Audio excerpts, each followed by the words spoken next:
Assalamualaikum warahmatullahi wabarakatuh. Waalaikumsalam. Shalom, salam sejahtera bagi kita semua. Om Swastiastu, Namo Buddhaya, salam kebajikan, rahayu, salam Pancasila. Yang terhormat Bapak Jumur dan rekan-rekan sekalian yang berbahagia yang boleh hadir pada siang hari ini. Ketika saya menerima undangan ini, saya antara senang dengan happy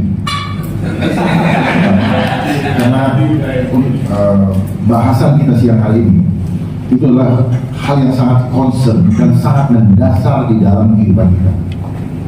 Saya katakan jangan main-main karena ini adalah undang-undang hukum rimba. Bayangin aja, sudah ada undang-undang kesehatan omnibus law, undang-undang di belakangnya ada law. Berarti double undang-undang ya, atau undang-undang yang bolak-balik ya, makanya kalau yang membuat ini mereka sanggup diskusi terbuka, nanti kita bisa politik satu persatu. Paham tidak dengan omnibus law ini? Saya bicara general law mengenai omnibus law. Omni ini dari bahasa Latin yang artinya semua, banyak. Pernah dengar omnivora ketika kita di bangku sekolah dulu, pemakan semua. Jadi dia mau memakan semua, bukan ratus, memakan semua. Kalau ratus ada berarti ini enggak, ditelan bulan-bulan. Dan ternyata setelah saya pelajari omnibus law, omnibus ini, ketika kita pecahkan dalam angka, ternyata hasilnya 66 ya. Apa itu 66? Nanti pelan-pelan. Omni 6, bas 6. Omni, O-nya 15, M-nya 13, N-nya 14, dan I-nya 9. Dijumlah menjadi 51. 5 tambah 1 6. Terus kemudian bas. Bas itu B-nya 2, U-nya 21, S-nya 19, 42.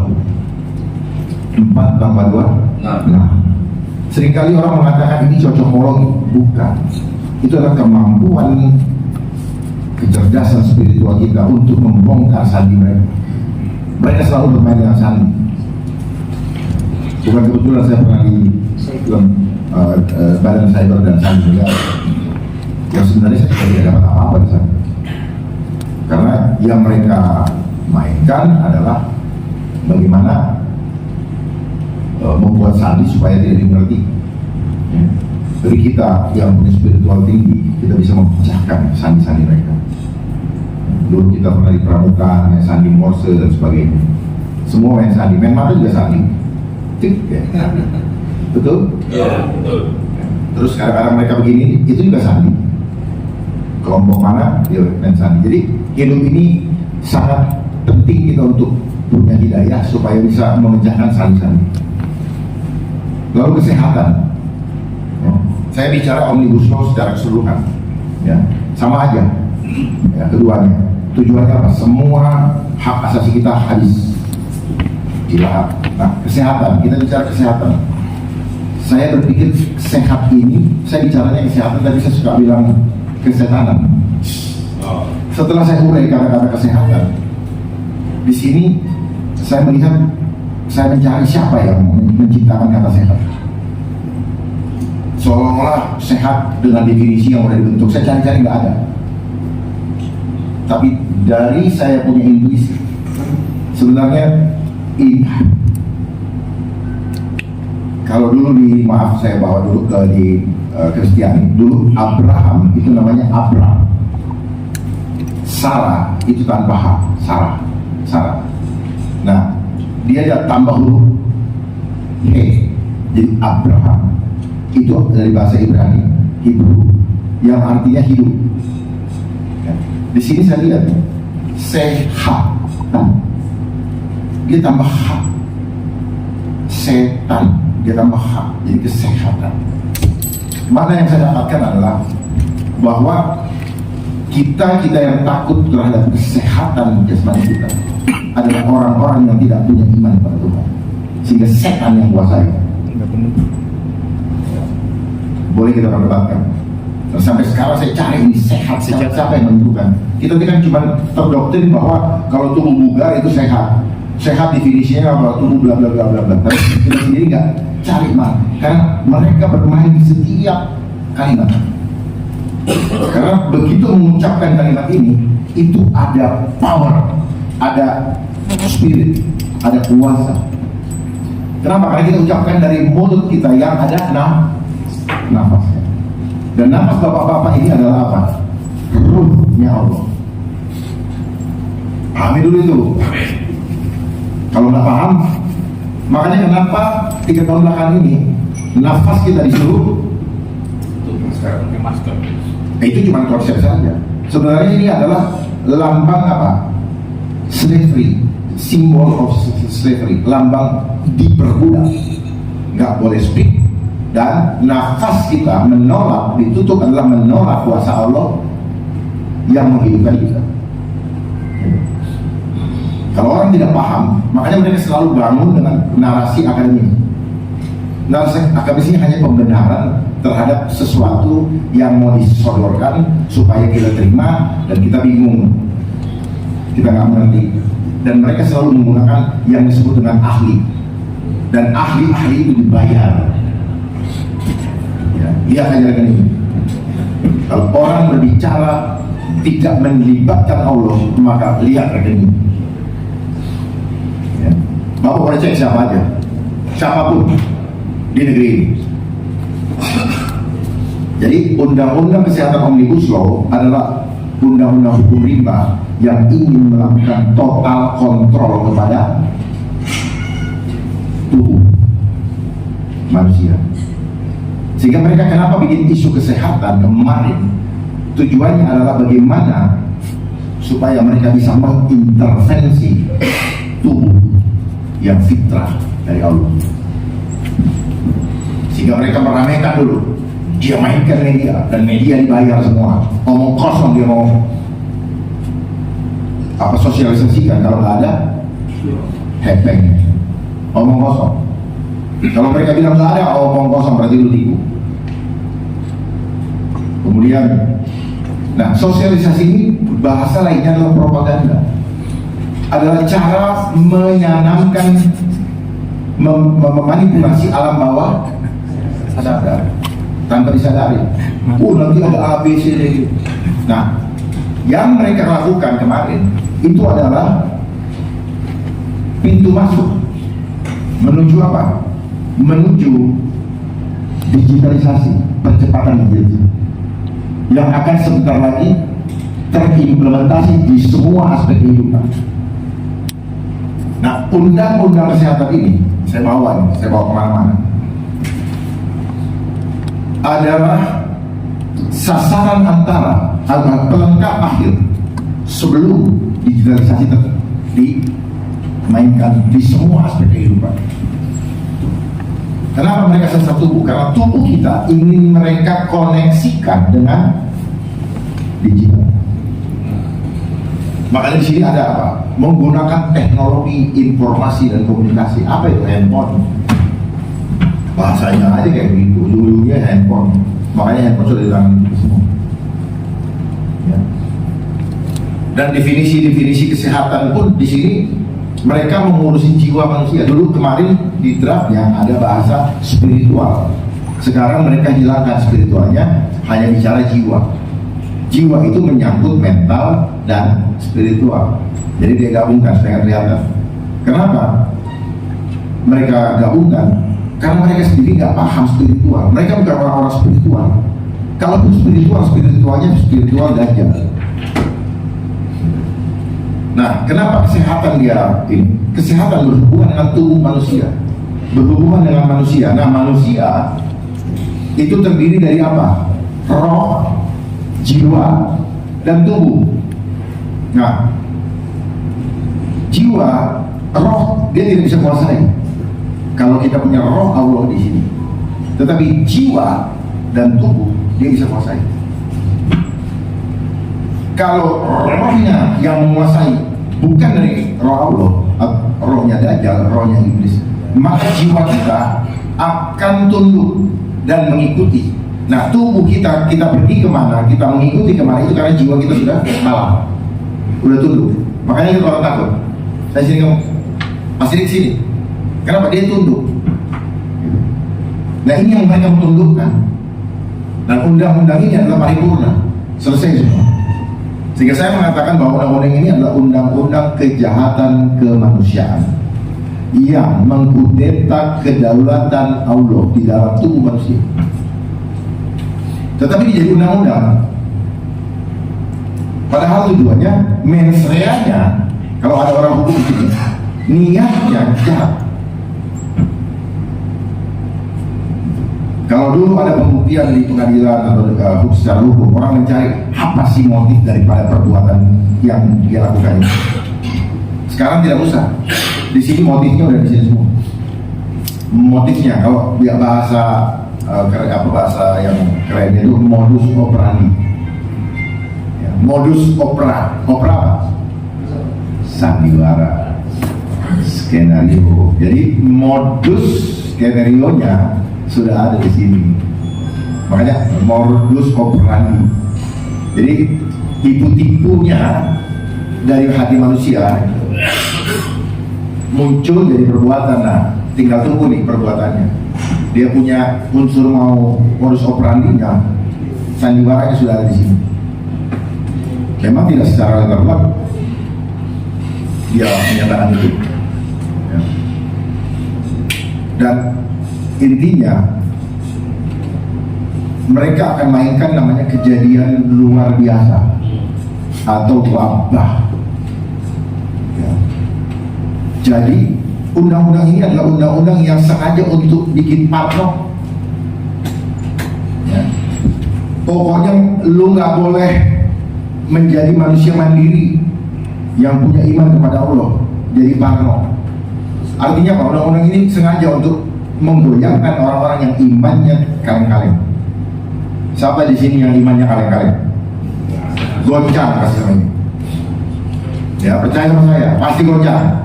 Taruhan. Bapak catat saya ngomong sih hari ini. Karena tujuannya seperti itu, Pak.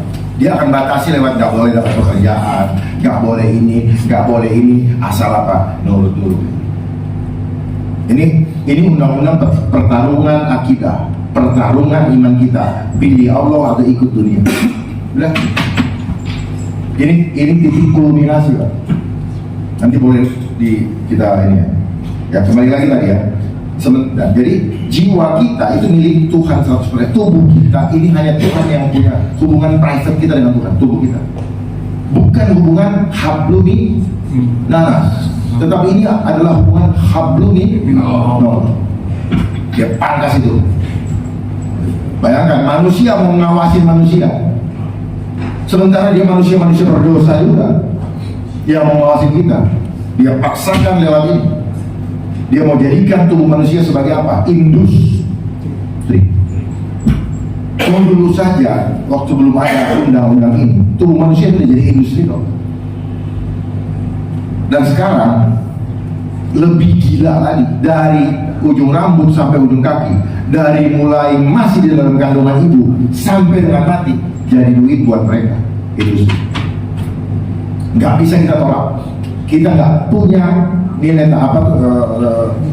nilai tawar, nggak bisa milih. Free will kita dari Allah hilang semua.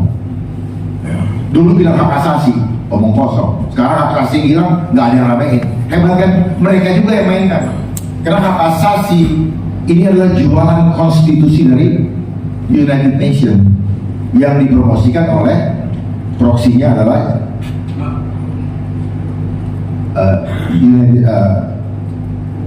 Amerika Serikat. Itu yang dimainkan. Makanya kenapa PBB ada di New York. Nah, PBB ini punya siapa? Ya punya mereka yang ngatur dunia. Siapa itu?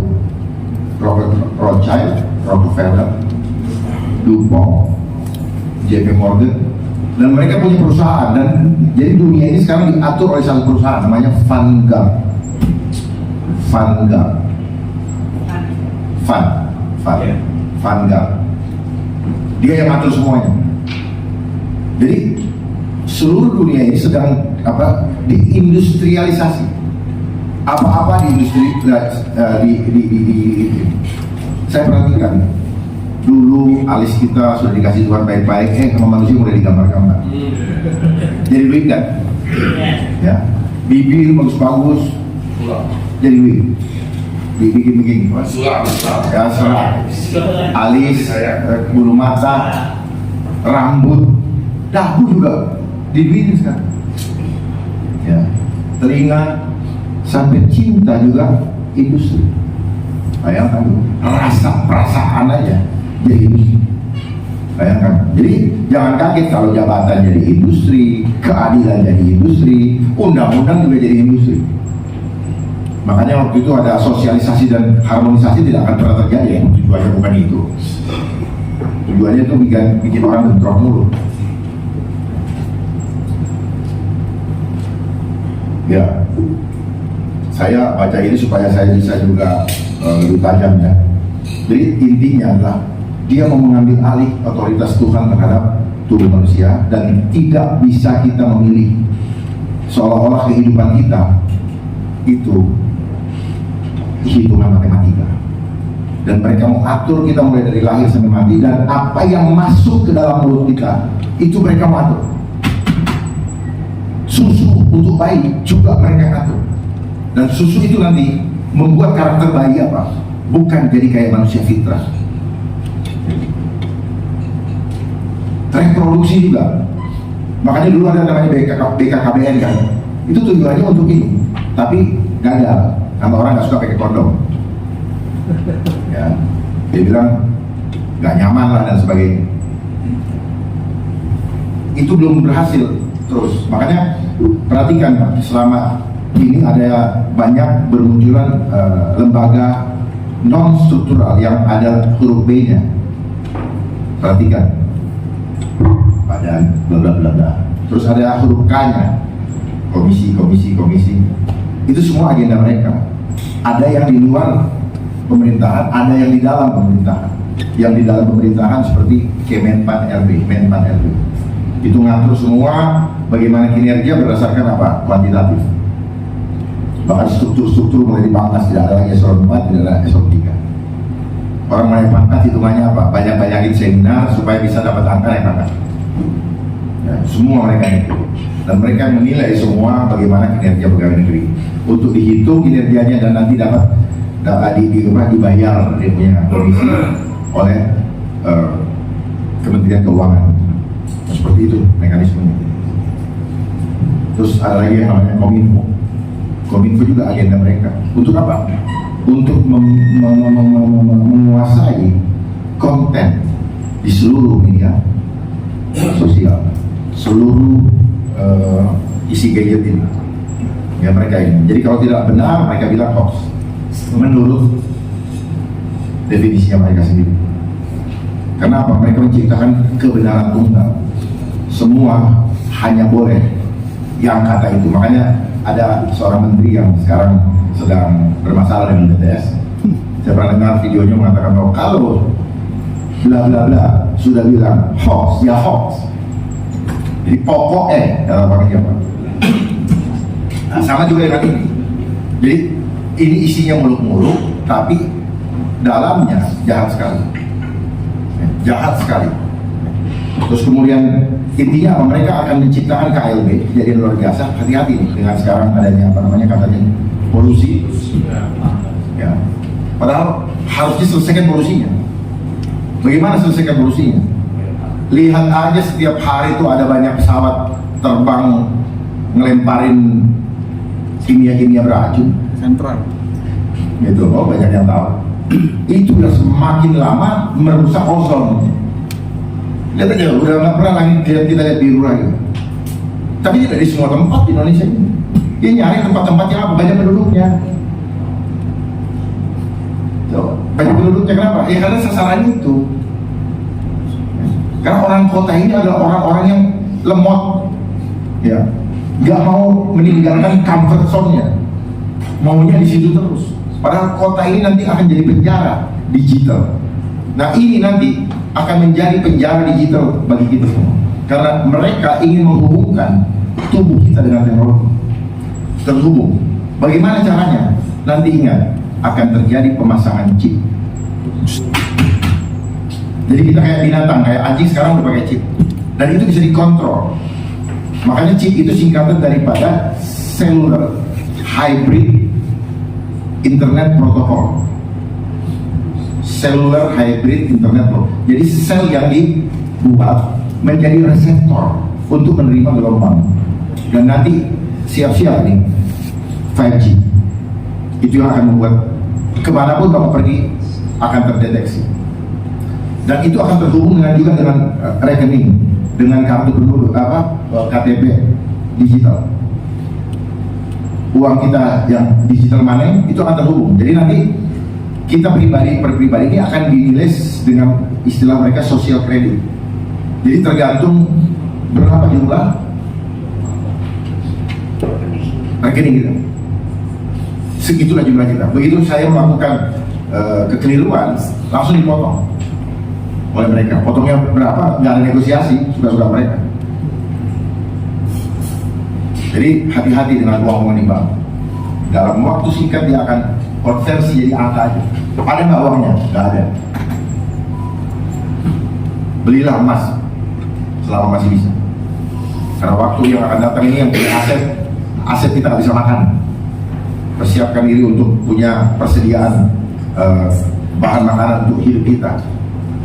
Kalau enggak, mereka akan tentukan semua. Makanya sekarang ada yang namanya carries kan. Nah, di mana-mana sekarang sudah mulai tidak terima uang kan. Nah, carries ini adalah kalau di kami, saya pribadi, kalau di Nasrani, ini adalah tanda bilangan. Makanya disebut atau tanda binatang. Karena orang-orang yang cinta sama bilangan atau angka sifatnya seperti binatang. Cocok kan? Cocok. Makanya dibilang apa? Serigala berbulu domba. Pura-pura baik padahal mau ngabisin gitu. Makanya kenapa ada konsep Dracula itu dari mereka. Serigala ininya berdarah. Kita ini domba. Makanya gampang diadu domba. Dan undang-undang ini juga akan adu domba kita. Orang undang-undang ini dengan sendirinya mengadu domba kita. Jadi orang-orang yang misalnya sudah divaksin, tidak senang dengan kita yang tidak divaksin, dia bisa laporin. Kalau tidak dilaporin, dia kena sanksi, ditangkap, ya, atau didenda. Jadi ini diadu dengan sistem.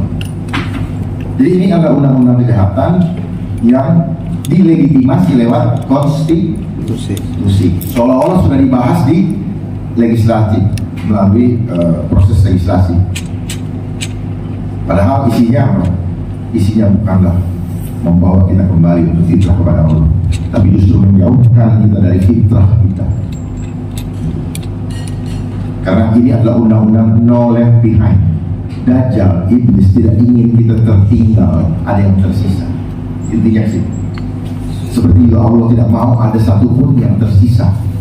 Dia mau semua kembali kepada dia. Tapi ini, makanya ini kenapa dibilang sistem Dajjal, fitnah Dajjal. Sebenarnya ini undang-undang pamungkas.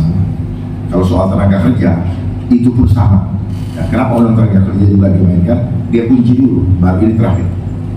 Jadi yang kemarin itu program pandemi COVID, plan itu rencana, demik itu demonic, setan. Ya. Tujuannya apa? Ini. Tujuannya supaya semua terkoneksi dengan digitalisasi. Ada lain supaya manusia semua bisa dikontrol dan bisa di-remote kontrol dari jauh, bisa dimatiin dari jauh. Makanya sekarang digiring untuk menggunakan mobil listrik kan. Hati mobil listrik itu apa? Tujuannya apa? Pakai internet. Karena dia di situ komputeras, butuh internet butuh pulsa, sama aja itu. Ya, makanya sejak sekolah kita di program dikasih doktrin bahwa bahan bakar yang kita pakai adalah dari fosil, padahal itu bohong. Karena dia duluan yang kasih tahu kita, semua orang di sini di mana-mana tahu itu. Jadi sekolah kita itu sebenarnya nggak ada gunanya, justru membuat kita dungu.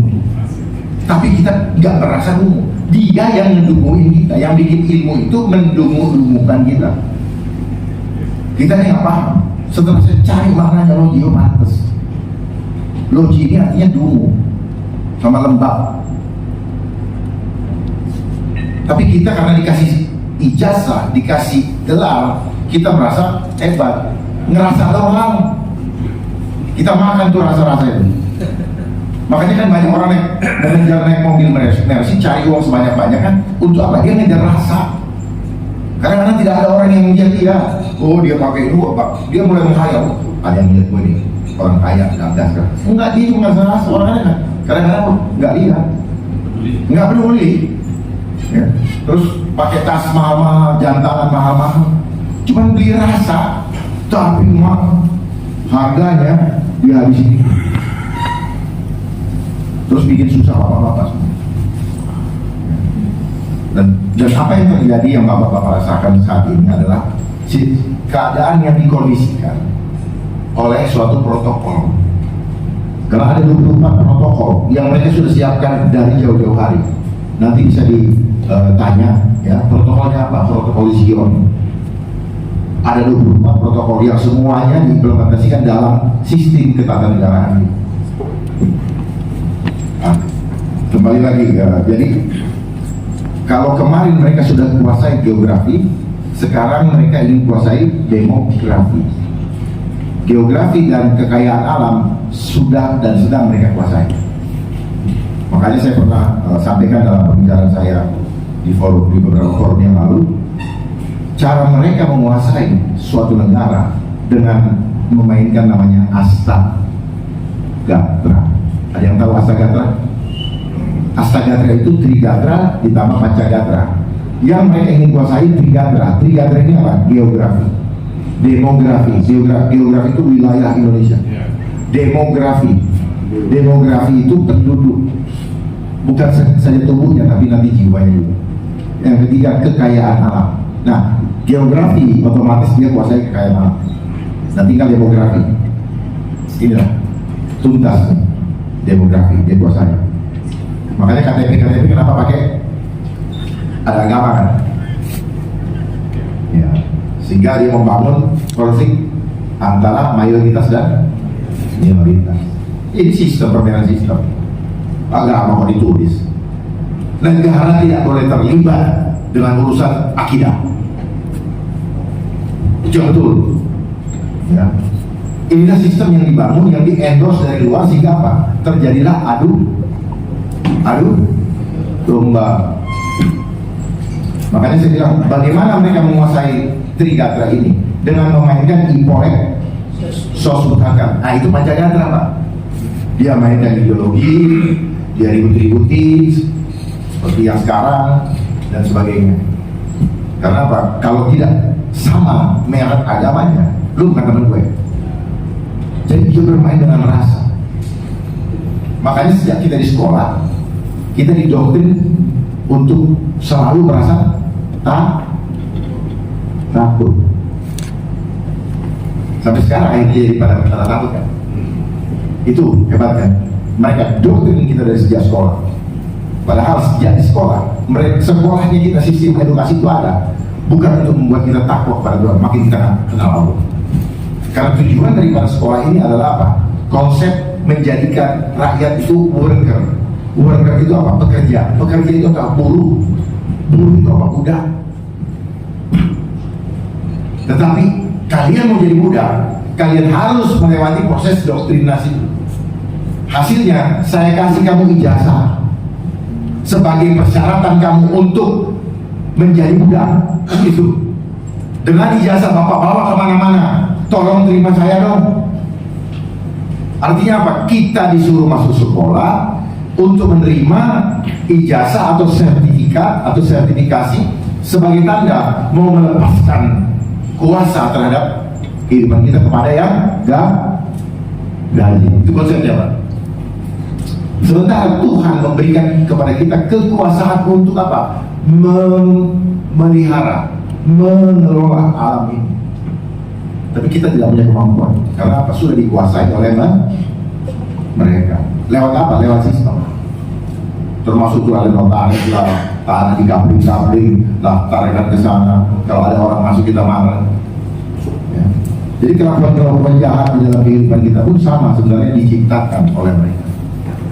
Kita menjadi jahat Pak, karena apa? Kita berantem terus dengan urusan angka. Dan kita begitu takut dengan angka berapa yang kita takut? 0 sampai 9 doang. Dibolak-balik itu. Dan angka ini sekarang ini lagi rame-ramenya dimanipulasi oleh lembaga yang itu lagi naik, ini turun, dan naik. Hasilnya apa? Dia dapat apa? Dapat angka kan? Tujuannya apa? Demokrasi. Angka lagi bos. Angka nanti di dalam apa? Didapatkan dari antara negara ini. Jadi one man one vote one value itu tidak Pancasila. Karena Pancasila tidak seperti itu. Bayangkan di dalam alinea 1 Undang-Undang Dasar 45 itu peralihan itu ditetapkan. Kemudian, nah sistemnya bukan dari luar, tetapi apa yang terjadi? Sistem pemerintahan mengikuti mana? Sistem ekonomi ikutin Adam Smith. Sistem agama itu dari timur tengah. Mana sistem Indonesia? Sistem hukum Eropa kontinental. Jadi semuanya apa? Impor. Budaya juga impor. Apa-apa impor. Hilang budaya bangsa kita. Nggak ada, boleh dicek, nggak ada. Adanya organisasi buruh dari mana? Itu permainan ILO, Pak. Permainan ILO, Pak. Jadi mereka ciptakan semua ini. Jadi si pengatur regulator dimainkan juga sih. Jadi kita selalu nggak pernah aman, Pak. Kesulitan diciptakan, rekan-rekan marah, gunakan ini untuk ini. Jadi kita nih betul-betul diadu domba pada sesama anak bangsa. Baik, sadar nggak? Makanya kita harus cari akarnya. Jangan cuma kenapa begini, kenapa uangnya kurang. Udah itu nanti otomatis akan selesai sendiri. Kalau akar kankernya kita potong, ada anggaran banyak keluar untuk mengatasi ribut-ributnya bapak-bapak. Angkat keluar lagi Pak. Sementara mereka enak-enak pergi karaokean, bapak ribut-ribut di depan ke sana, mereka karaoke Pak. Di mana saya tahu Pak. Sian banget. Sedih saya lihatnya Pak. Saya cuma lihat di TV, saya lihat di YouTube lain. Mereka di sana, gimana? Ada itu di sana, nggak peduli. Apakah mereka orang-orang bodoh? Enggak, mereka orang-orang yang sangat pintar. Mereka adalah orang-orang yang sangat pintar, dan karena kepintarannya mereka berpura-pura bodoh. Belagak pilot. Bukan orang bodoh. Agak berbeda dengan yang disampaikan oleh abang kita. Ya. Walaupun mungkin sedikit maknanya mirip-mirip, tetapi sebenarnya apa? Mereka itu orang-orang pintar, bukan orang cerdas ya. Karena orang pintar itu selalu mengejar apa yang dia mau, tetapi dia nggak mau tahu dengan apapun juga. Yang penting kumaha aing, bagaimana gue, yang lain baru aman. Itulah karena sistem edukasi kita selama ini mengiring kita untuk menjadi manusia yang ego. Karena selama kita di sekolah, selama kita di bangku sekolah, yang ditanamkan, yang diisi adalah main, pikiran. Body kita tidak dilatih, apalagi soul kita, membuat kita tidak mengenal siapa jadi diri kita. Kita tidak mengenal siapa pencipta kita. Penuh dengan apa? Dengan kreativitas, dicepokin, kata ada yang benar padahal. Pikirannya bilang menolong, badannya kagak mau. Karena badannya nggak dilatih, Pak. Sadar nggak ya? Maunya badannya itu apa? Gebuk. Kalau dilatih badannya untuk gebuk bukan, untuk mengasih, untuk bisa nolong orang. Ada orang jatuh, itu yang bilang beringat tangan. Orang ingat tangan kalau nggak dilatih. Nah selama kita di sekolah, apalagi sekarang nih, sekolah dari pagi sampai sore, yang diperbesar kepalanya, apa yang terjadi? Sakit badannya. Apalagi soul, jiwa, dia nggak mengenal Allah. Bicara bodinya harus diurus dulu. Kalau badan kita sehat, kita bisa berpikir dengan jernih. Ini enggak. Bicara body, maka kita harus punya aktivitas, termasuk nutrisinya. Nutrisinya mana? Malah banyak yang stunting. Dihancurkan juga, pertanian dihancurkan semua. Mana orang Indonesia asli yang punya pertanian? Nggak ada, yang ada jadi buruh. Kenapa? Gara-gara mau sekolahin anaknya ke kota. Jadi konsep mereka bagaimana membuat eksodus, tapi mereka kuasai kota. Apa? Seolah gali ilmu setinggi-tingginya, pergi ke kota. Sudah dapat anaknya sarjana, tanahnya dijual untuk biayai. Setelah anaknya jadi sarjana, dia nggak mau kembali lagi ke sana. Dia nyaman di kota karena sudah punya sarjana, sudah pegang sarjana, nggak mau macul. Kalau macul katanya hina. Coba, akhirnya ya itulah, kita diperbudak oleh ego kita. Nah, orang ego, kalau sudah ego itu gampang diperbudak. Makanya kenapa orang-orang itu yang ego banyak sekali di negeri ini, dan mereka itu potensinya paling tinggi untuk menjadi pengkhianat kepada bangsanya. Karena ego tadi yang sudah ditanam, mereka sadar enggak. Mereka anggap ini adalah suatu proses yang memang harus mereka yang biasa saja. Dan mereka yang sudah jadi bos nggak mau turun jadi anak buah. Dia pertahankan terus posisi comfort zone-nya sebagai bos. Itu yang terjadi. Kenapa ada yang masih mau begini, mau lanjut dan sebagainya.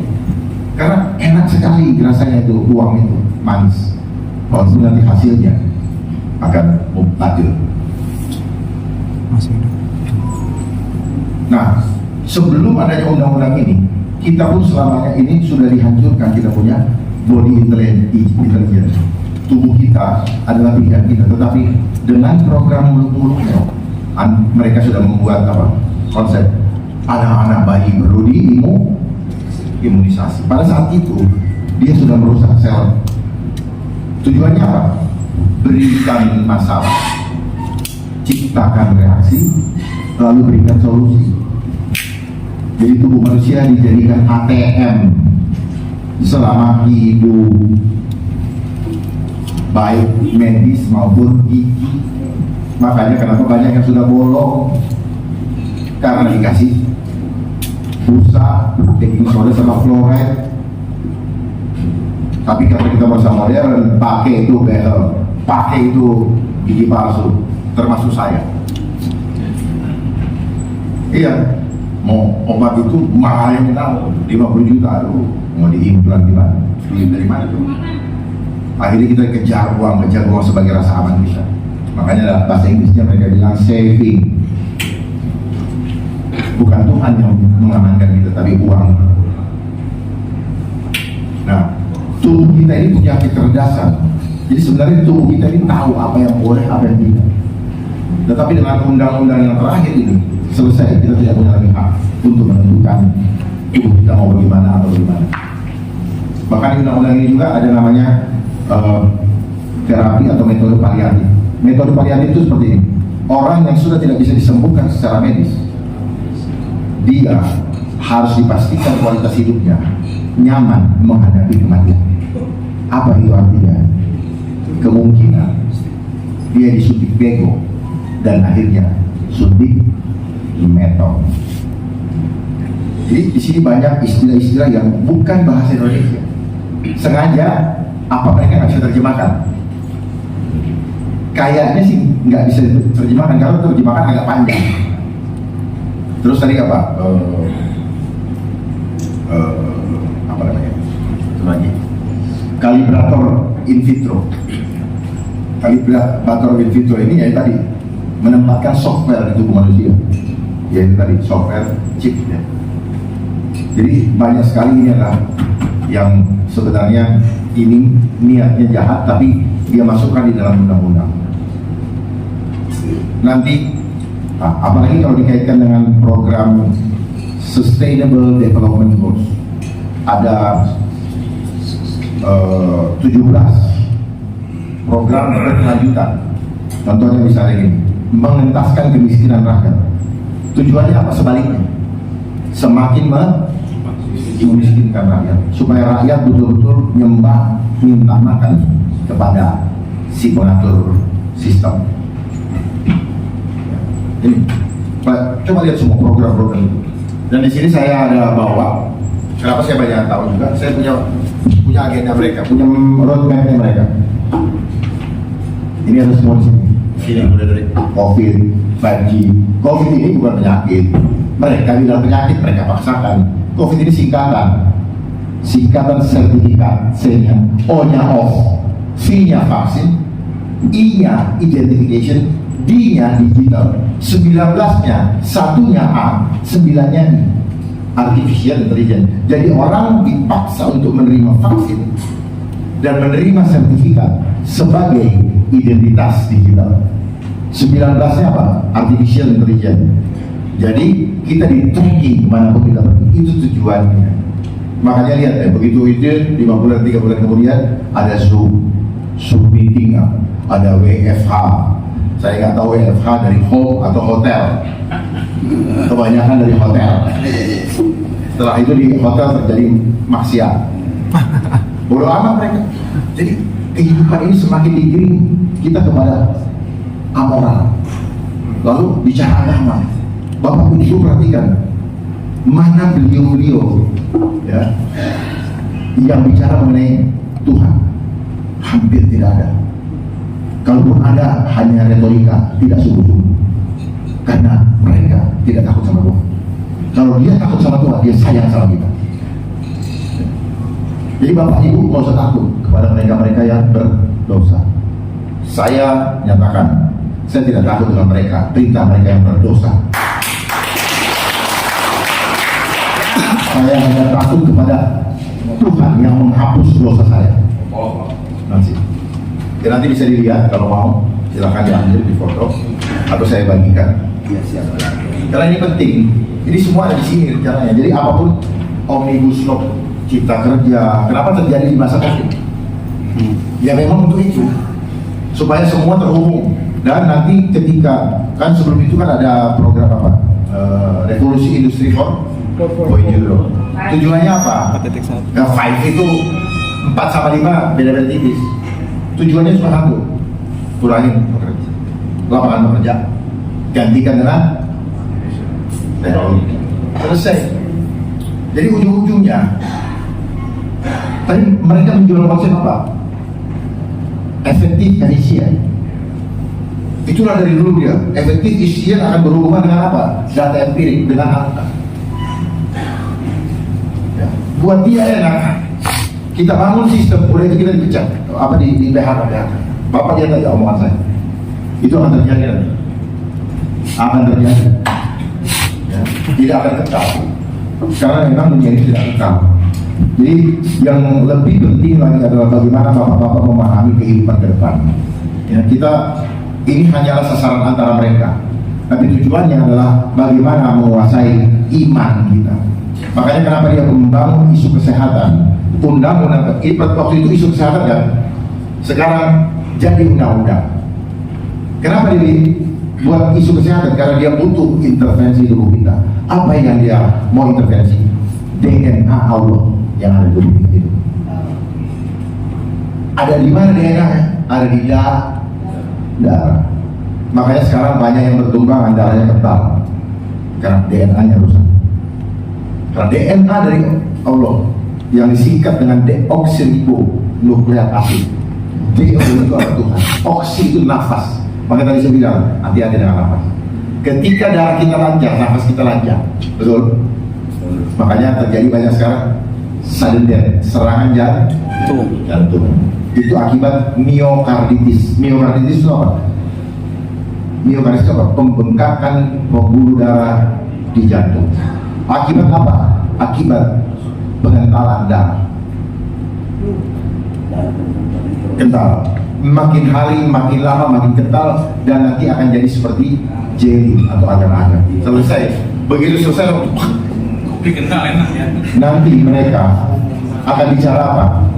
Yang tenaga medis itu akan bicara apa? Serangan jantung. Kenapa dia bilang itu? Karena dia juga nggak tahu dari mana penyebabnya. Karena ilmu mereka hanyalah ilmu hafalan. Padahal hidup mati kita itu bukan hafalan. Ada kekuatan yang membuat kita hidup dan ada kekuatan yang membuat kita mati. Tapi memang konsep mereka material, kita hidup bisa hidup, kita mati mereka hidup. Sampai di sini paham ya? Jadi hidup kita mereka hidup, mati kita mereka hidup. Apa namanya kalau bukan sistem dajjal? Dia mau membuat kita tidak punya keterhubungan lagi dengan Allah. Nggak ada lagi mujizat. Ini sebenarnya arahnya ke sana. Kenapa saya begitu concern sama ini? Karena ini juga menyangkut keselamatan keluarga, adik, ponakan, orang tua, sahabat-sahabat saya. Saya beranikan diri untuk menyampaikan ini karena apa? Ini hubungannya dengan apa? Hubungan kita dengan Tuhan yang mau dicuri lewat alasan kesehatan. Bayangkan mulai kesehatan jiwa, kesehatan sekolah, kesehatan lingkungan, kesehatan apa mau diatur semua. Makanan kita mau diatur semua. Padahal dulu nenek saya hanya makan singkong sampai mati, gak ada yang ngatur. 80-90 umurnya. Kenapa diatur? Karena memang kita mau diruntuhkan dengan kita dengan konsep apa? Akademis. Makanya mereka suka pakai naskah akademis. Karena akademis ini tujuannya apa? Membuat kita tidak pernah mengenal Tuhan. Coba Bapak lihat mereka-mereka yang punya gelar itu, peraku semua. Gelarnya aja panjang, bicara selalu pakai data. Begitu disuruh menghadapi resiko, lari dia. Tolong tunjukkan sama saya siapa yang punya data terus dia berani berhadapan dengan itu. Kabur, ngomongnya pintu panjang begini. Menurut profesor ini, menurut apa? Coba tunjukin satu dari anak mereka. Mereka yang mengerti esensi kehidupan. Selalu bicara kita mencari kepemimpinan nasional. Lo mau cari bagaimana? Orang jiwanya nggak nasionalis kok. Selama sekolah nggak diisi dengan jiwa nasionalis kok, disuruh cinta sama uang kok, gimana mau nasionalis? Tuhan menciptakan kita bukan untuk diadu kok. Di sekolah kita diadu dengan kompetisi. Sadar tidak? Jadi sejak sekolah sudah ditanamkan sifat jahat. Nah, hasil sekolah itu banyak di Sukamiskin. Hasil sekolah itu banyak. Jadi hasil orang sekolah. Ini hasil orang sekolah. Karena di sekolah kita banyak nyontek. Makanya undang-undang nyontek. Dia nyontek, nggak bisa mikir sendiri. Karena jawabannya cuma satu dari sekolah. Hanya dari pemberi jawaban itulah kebenaran. Enak aja. Paham? Ini nyontek Pak. Makanya istilahnya dari omnibus law aja. Kenapa Indonesia pakai omnibus law sih? Pakai aja misalnya ini apa tuh? Undang-undang kesehatan Garuda kan? Undang-undang kesehatan apa namanya? Merah putih kan? Kenapa pakai omnibus law? Kenapa pakai undang-undang cipta kerja omnibus law? Berarti ini bukan hasil pemikiran anak bangsa. Ini adalah perintah dari pengendali sistem dunia. Siapa pengendali sistem dunia? Dimainkan oleh organisasi yang disebut dengan United Nations. Tetapi dalam undang-undang kesehatan yang memainkan adalah World Health Organization atau WHO. Kalau mainkan buruh, yang mainkan siapa? International Labour Organization. Yang mainkan kurikulum di sekolah, UNESCO. Jadi semua diatur semua mereka. Supaya apa? Supaya pemahaman kita seragam, tetapi merasa hebat, padahal nggak tahu apa-apa. Makanya saya bilang ilmu logi itu arti akan katanya dungu. Kita merasa hebat karena dikasih gelar, tetapi kita nggak ngerti udang di balik batunya. Karena ilmu di sekolah ilmu material, sementara kita adalah manusia yang hadir dari immaterial, dari tidak ada menjadi dan akan kembali menjadi tidak. Tetapi yang mereka pertahankan adalah kita selama ini sustainable, ada terus. Jadi artinya apa? Tuhan tidak berkuasa, manusia yang berkuasa. Manusia menguasai manusia lain menggunakan teknologi. Sementara teknologi ini adalah milik Tuhan. Kenapa? Dari kemampuan manusia, ciptaan Tuhan, dia bisa membuat teknologi. Dan ternyata teknologi ini belajar dari mana? Teknologi belajar dari hubungan spiritual manusia dengan Allah. Makanya Bapak punya handphone dengan saya bisa terhubung tanpa apa? Kabel. Radio bisa menerima siaran dari stasiun radio tanpa kabel. Itu hubungan spiritual Pak. Sadar tidak? Disuruh kita stay tune, dengarkan terus suara hati Tuhan. Tetapi karena kita nakal, kita cari channel lain yang membuat kita lebih menarik. Iblis tidak bisa menguasai hati kita.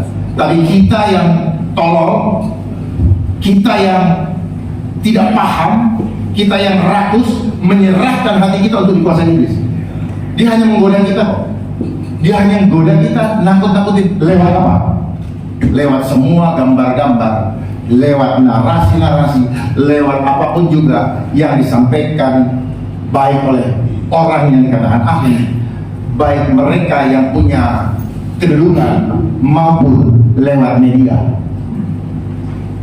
Orang beli handphone, orang beli tas, orang beli mobil, apa gara-gara lihat media kok?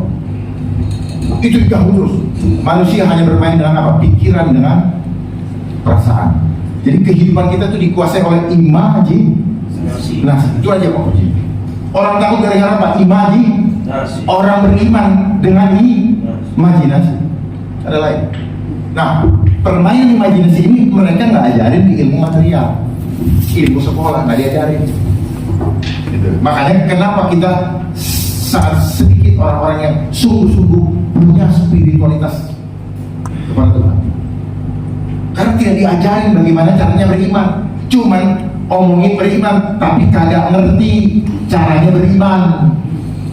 Cuman teori aja. Makanya kita semua ini hasil didikan dari sekolah, semuanya jadi pedagang obat. Apa yang didengar, apa yang dilihat, diomongin kayak belok juga. Dia jualan buat apa? Buat bikin orang baik kan? Enggak. Buat orang supaya keluar duitnya. Sadar nggak kita? Sebenarnya Bapak Ibu nggak usah hidup sulit-sulit. Kalau seandainya mereka mengatur kehidupan dengan hati dan takut sama Tuhan, karena mereka punya tanggung jawab kepada jiwa Bapak Ibu masing-masing. Di dalam apa? Di dalam bertanggung jawab kepada Tuhan, bahwa ketika seseorang lahir di bumi Nusantara ini, dia punya hak hidup yang sama dan wajib. Yang ngatur sistem itu harus itu konstitusi, harus menjaga sampai mati, bukan menganiaya sampai mati. Tapi apa yang terjadi? Bapak Ibu teriak-teriak, nggak ada yang benar.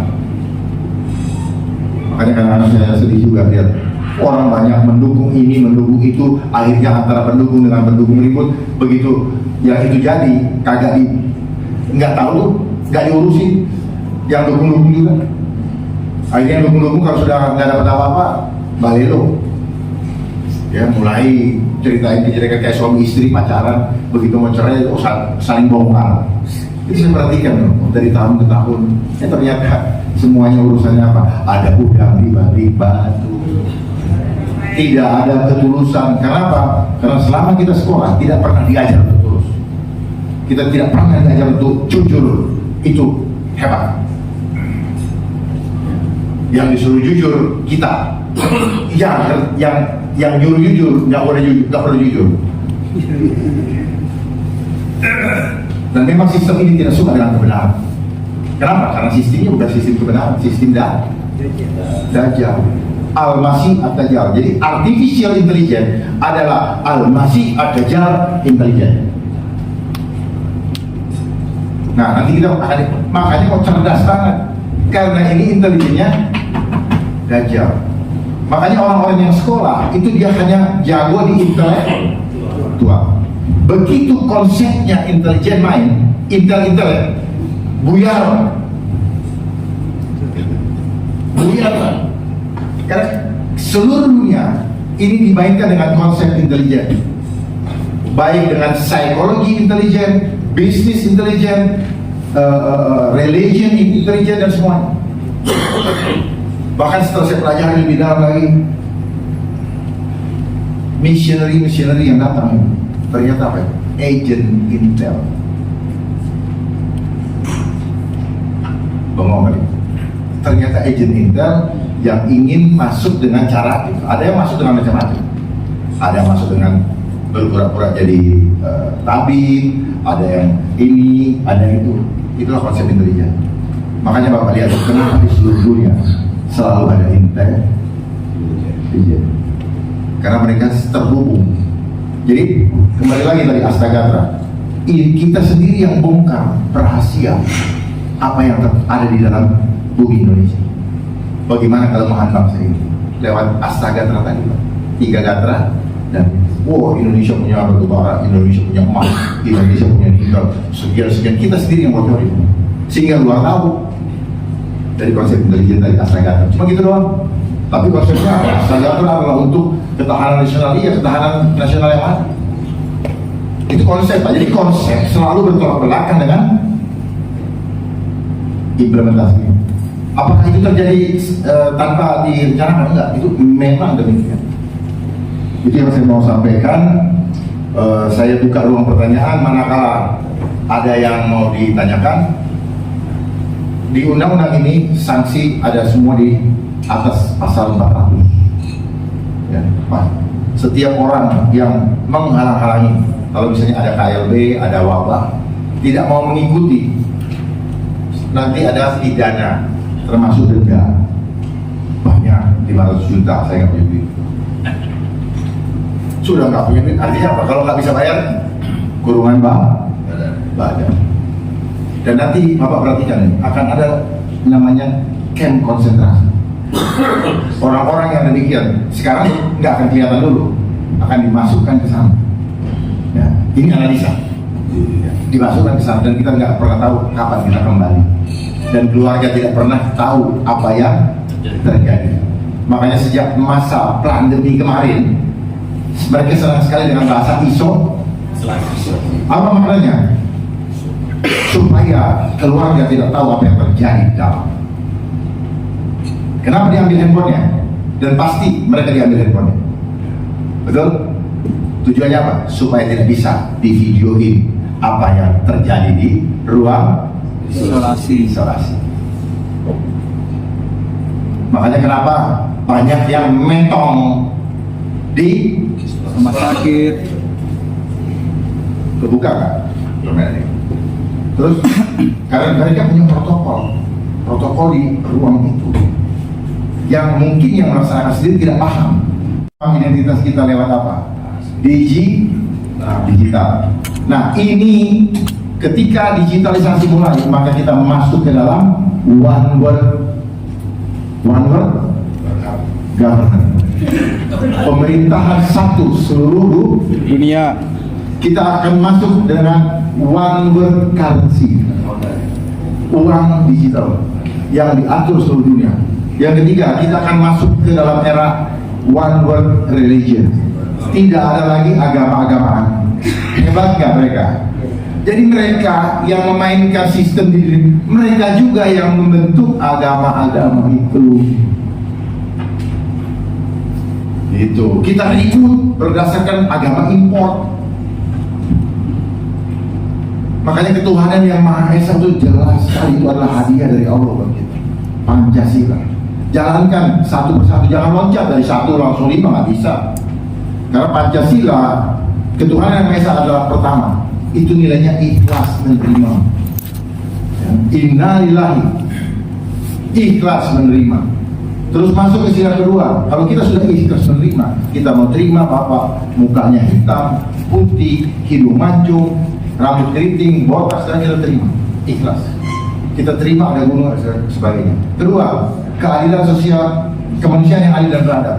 Bapak tidak akan bisa beradab kalau nggak adil. Lah, selama di sekolah kita udah diajar untuk tidak adil loh. Bapak membandingkan saya dengan situ dari angkanya. Makanya orang nggak peduli. Ya. Angkanya dia peroleh dari hasil baik atau jahat, nggak peduli. Karena yang dia pedulikan adalah apa? Ketika orang lihat, orang hormati dia karena apa? Angkanya banyak di bawah. Betul? Makanya kenapa orang senang sekali mau ini, pengen membangun imajinasi. Gua dihargai orang. Nah, beliau mereka yang membuat undang-undang ini, bukan membuat sih, cap jempol undang-undang ini, tidak paham apa isinya, atau ya, mereka tidak paham, atau hati nuraninya tertutup. Termasuk undang-undang cipta kerja tertutup oleh apa? Oleh cinta akan angka. Saya yakin betul dua-duanya ini masuk. Ya. Tidak tahu karena tidak mau tahu. Tidak mau tahu karena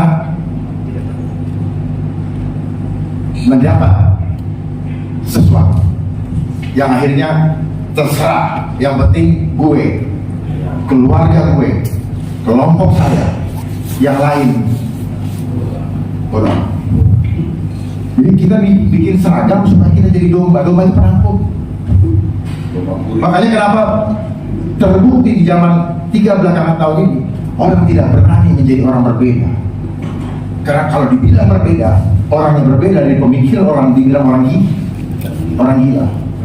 Coba Bapak berada di tengah orang gila, kita yang dianggap gila Pak. Jadi pemikiran seragam ini, makanya kenapa dipakai seragam, ada tujuannya Pak.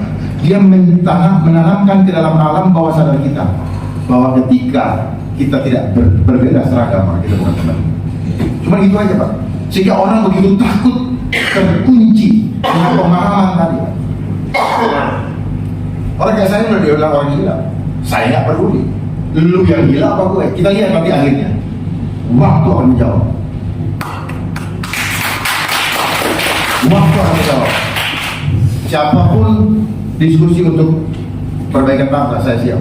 Saya siap lahir batin untuk kembalinya jayanya Nusantara ini. Saya tidak mau bangsa ini hancur dikuasai oleh orang-orang yang ego untuk dirinya, tapi menjauhkan kita dari takut akan Allah. Saya sampaikan kepada Bapak Ibu sekali lagi, ingat baik-baik, jangan pernah takut dengan mereka yang penuh dengan dosa, bahkan mau menjahati kita, mau berbuat jahat kepada kita. Tetapi takutlah hanya kepada Allah Subhanahu wa Ta'ala, Allah Akbar, yang menghapuskan dosa kita dari dunia dan memberikan kepada kita kehidupan yang kekal. Jadi terlepas ini nanti akan dicabut atau tidak, tantangan kita adalah yang tadi saya sampaikan, takutlah hanya kepada Dia, karena dunia ini sedang dikuasai oleh orang-orang yang berhati jahat, bukan orang berhati baik. Jadi dibatalkan atau tidak itu urusan Allah, tapi tugas kita perkuat iman kita masing-masing. Karena yang sudah sampaikan, undang-undang ini adalah isinya adalah mensreanya adalah mensrea jahat, bukan yang baik. Tinggal nanti kita lihat hasilnya. Catat omongan saya, ini akan terjadi. Saya berharap seandainya pemilu ini berlangsung dan terjadi pemilihan, kalau ada di antara salah satu saja yang bersedia untuk mengikatkan janji kepada bapak-bapak bahwa dia akan cabut baik undang-undang kesehatan Omnibus Law maupun undang-undang cipta kerja, saya rasa mereka, bukan mereka, dia, karena cuma satu kan, dia layak bapak dukung. Dia layak didukung karena ini menyangkut harkat hidup martabat Tuhan sebagai ciptaan Tuhan. Wabillahi taufiq wal hidayah. Assalamualaikum warahmatullahi wabarakatuh.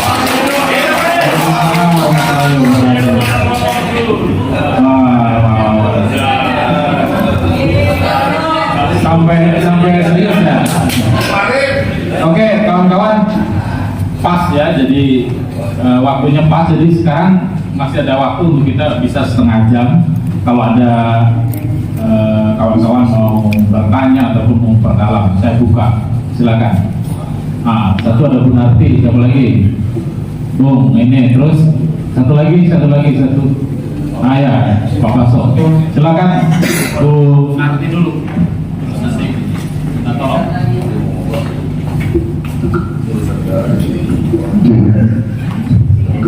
Mau diputar kamera.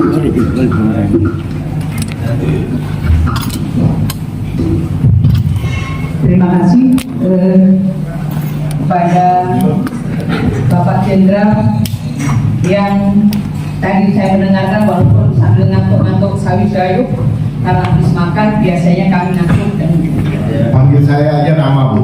oh, iya. Kebetulan saya masih muda, harus manggilnya. Dan nggak perlu juga pakai itu, karena kita sama. Nah, ini hanya predikat yang dibuat oleh manusia membuat saya menjadi sombong.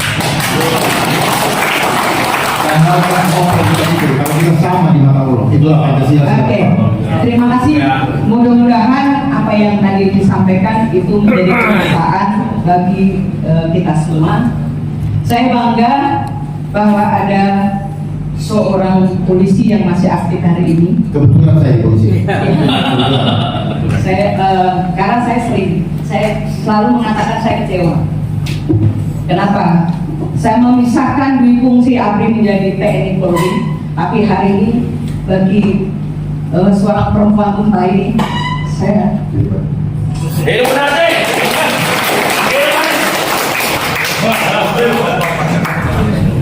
ya ada sedikit. Tadi saya mendengar bahwa agak sampai. bagaimana kita nggak usah ribut-ribut, tapi itu bisa tercapai. Tapi yang saya alami dari zaman Orde Baru sampai hari ini, tanpa ribut itu tidak ada yang mendengarkan. Mereka akan matanya buta, kupingnya tuli, dan semua. Walaupun kita menghadiahkan darah, air mata, nyawa pun sekaliannya, itu juga tidak ada yang bisa kita nikmati. Yang dirasakan tidak ada. Maka hari ini saya bangga bahwa ada seorang polisi yang berani menyampaikan apa yang terjadi di negara kita yang tidak baik-baik saja. Kita dapat tambahan yang tadi disampaikan bahwa kami ini bukan persoalan seragam, soal memilah-milahkan tidak, tapi ini kami bagaimana menyatukan antara seragam satu merah putih hijau menjadi satu kekuatan yang hari ini untuk melawan ketidakadilan. Kenapa? Hari ini rata-rata orang yang selalu kita berikan dari keringat, air mata, yang buruh ini atau rakyat yang bekerja belum menikmati sudah dipotong, tapi ternyata dia juga tidak mau berjuang untuk rakyatnya. Bahwa Undang-Undang Nomor 33 Pasal 2 dan 3 itu isi bumi dan langit ini dikelola oleh negara untuk kesejahteraan rakyat. Tapi nyatanya hari ini tidak ada.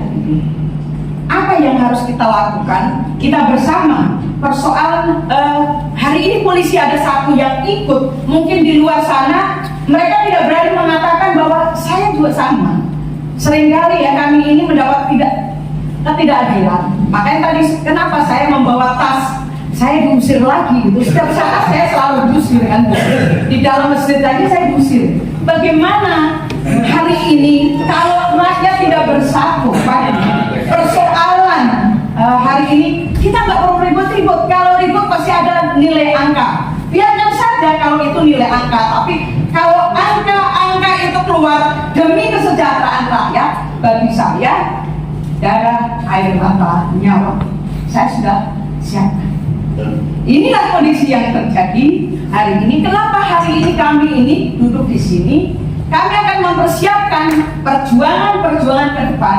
Memang kemarin tanggal 10 Agustus itu adalah kita memulai dan setahun 10 Agustus 2022 sampai 2023 ini. Tapi masih tetap pemerintah kita ini, khususnya Bapak Joko Widodo, masih mereka menganggap kita ini tidak ada apa-apanya, tapi justru kita harusnya bersatu, menambah kekuatan. Apalagi tadi yang dijelaskan soal undang-undang kesehatan ini sangat menyakitkan bagi rakyat. Rakyat tidak boleh sakit, walaupun rakyat itu penyokong.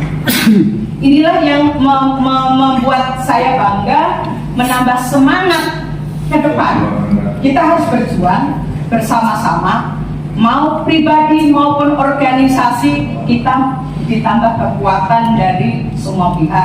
Mudah-mudahan ke depan 2 bulan lagi kita bisa bersatu dan kita bisa turun kembali. Dalam rangka itulah kami ini berkumpul. Kalau kami berjuang itu tidak pernah namanya kucing-kucingan, tapi kita betul-betul menyampaikan kepada pemerintah. Kami ini turun seperti ini loh, maunya seperti ini, tapi tetap kondisi yang hari ini seolah-olah kami ini adalah bukan bagian dari bangsa Indonesia. Seolah-olah kita ini sebagai pengontrak di negeri sendiri. Apa yang tadi dijelaskan bahwa kita ini menjadi budak, memang benar.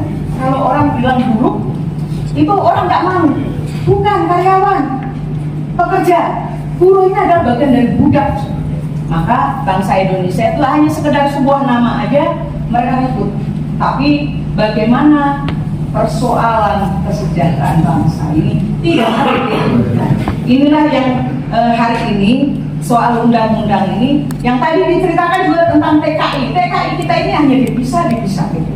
Ini semakin kompleks kondisi hari ini. Pak Dharma, saya panggil Bung Dharma aja.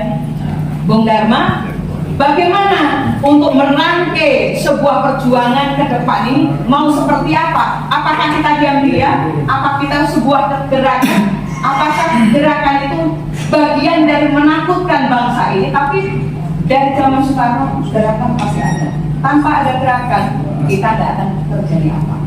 Perubahan itu dari semua gerakan. Yang ketiga, bahwa hari ini mendekati capres siapa? Memang sampai hari ini saya juga nggak percaya apakah capres nanti setelah dia mengatakan oh ya nanti saya akan mencapres, saya nggak percaya. Karena Pak, di belakang mereka ini semua oligarki. Apakah kita bisa jamin bahwa mereka mampu untuk mencabut undang-undang Omnibus Law Cipta Kerja? Ini sebenarnya saya ingin penegasan dari Bung Dharma, apa yang harus kita lakukan bersama, bukan saya tapi kita lakukan bersama untuk membuat perubahan yang lebih baik menuju kesejahteraan rakyat Indonesia. Saya rasa itu. Terima kasih. Assalamualaikum warahmatullahi wabarakatuh. Terima kasih Bu Sunarti. Terima kasih Bu Sunarti. Jadi apa yang disampaikan Ibu Sunarti banyak lebar sebenarnya sama dengan yang lain pun merasakan, yang tidak tergabung di dalam kelompok atau ikatan ini. Semua merasakan hal yang sama. Kalau dibilang istilah buruh atau budak, saya juga termasuk budak ternyata. Karena kata budak itu berasal dari gawai, pegawai. Ya, cuman kami keren-kerenan aja pegawai. Enggak budak juga karena masih digaji. Ya, cuma bidang kita beda-beda. Nah, apa yang sekarang dirasakan sebenarnya ini proses panjang mulai sejak Soekarno menarik diri Indonesia dari United Nations, terus membuat suatu gerakan yang disebut gerakan non-blok, membuat Monefo dan segala. Nah, dari situlah mereka merencanakan. Makanya semua yang masuk dalam gerakan non-blok satu-satu dihancurkan, termasuk Yugoslavia. Nah, saya pernah ke Yugoslavia. Dan ternyata pemainnya apa? United Nations. Dia nanti akan membentuk apa? Transitional Administration Government. Jadi ada pemerintahan transisi. Dan saya pernah jadi bagian daripada itu. Kenapa saya senang ke sana? Karena dikasih gaji per hari $90 per day. Tuh, senang ke sana. Ya ada juga nasionalis saya. Nasionalis itu cuma seneng ya dikirim mewakili Indonesia. Tapi udang di balik batunya. Saya pikir, kok gue ngurusin negara orang ya? Sementara negara gue juga sendiri berantakan. Makanya ini juga kadang orang sumbangan ke negara ini. Lah, aja susah kok. Jadi sebenarnya hidup ini apa? Saya muka, munafik. Karena kita lebih senang dipuji orang, tapi rumah tangga sendiri nggak diurusin. Nah sama seperti orang selingkuh, dia urusin itu cabang yang lain, di rumahnya berantakan. Kalau yang di sana, dia keluarin uang yang banyak. Jadi artinya apa? Sebenarnya orang-orang Indonesia adalah orang-orang yang selingkuh. Karena tujuannya apa? Pujian, dipuji. Ya, mungkin mengerti maksud saya. Terus kemudian mengenai apa ya?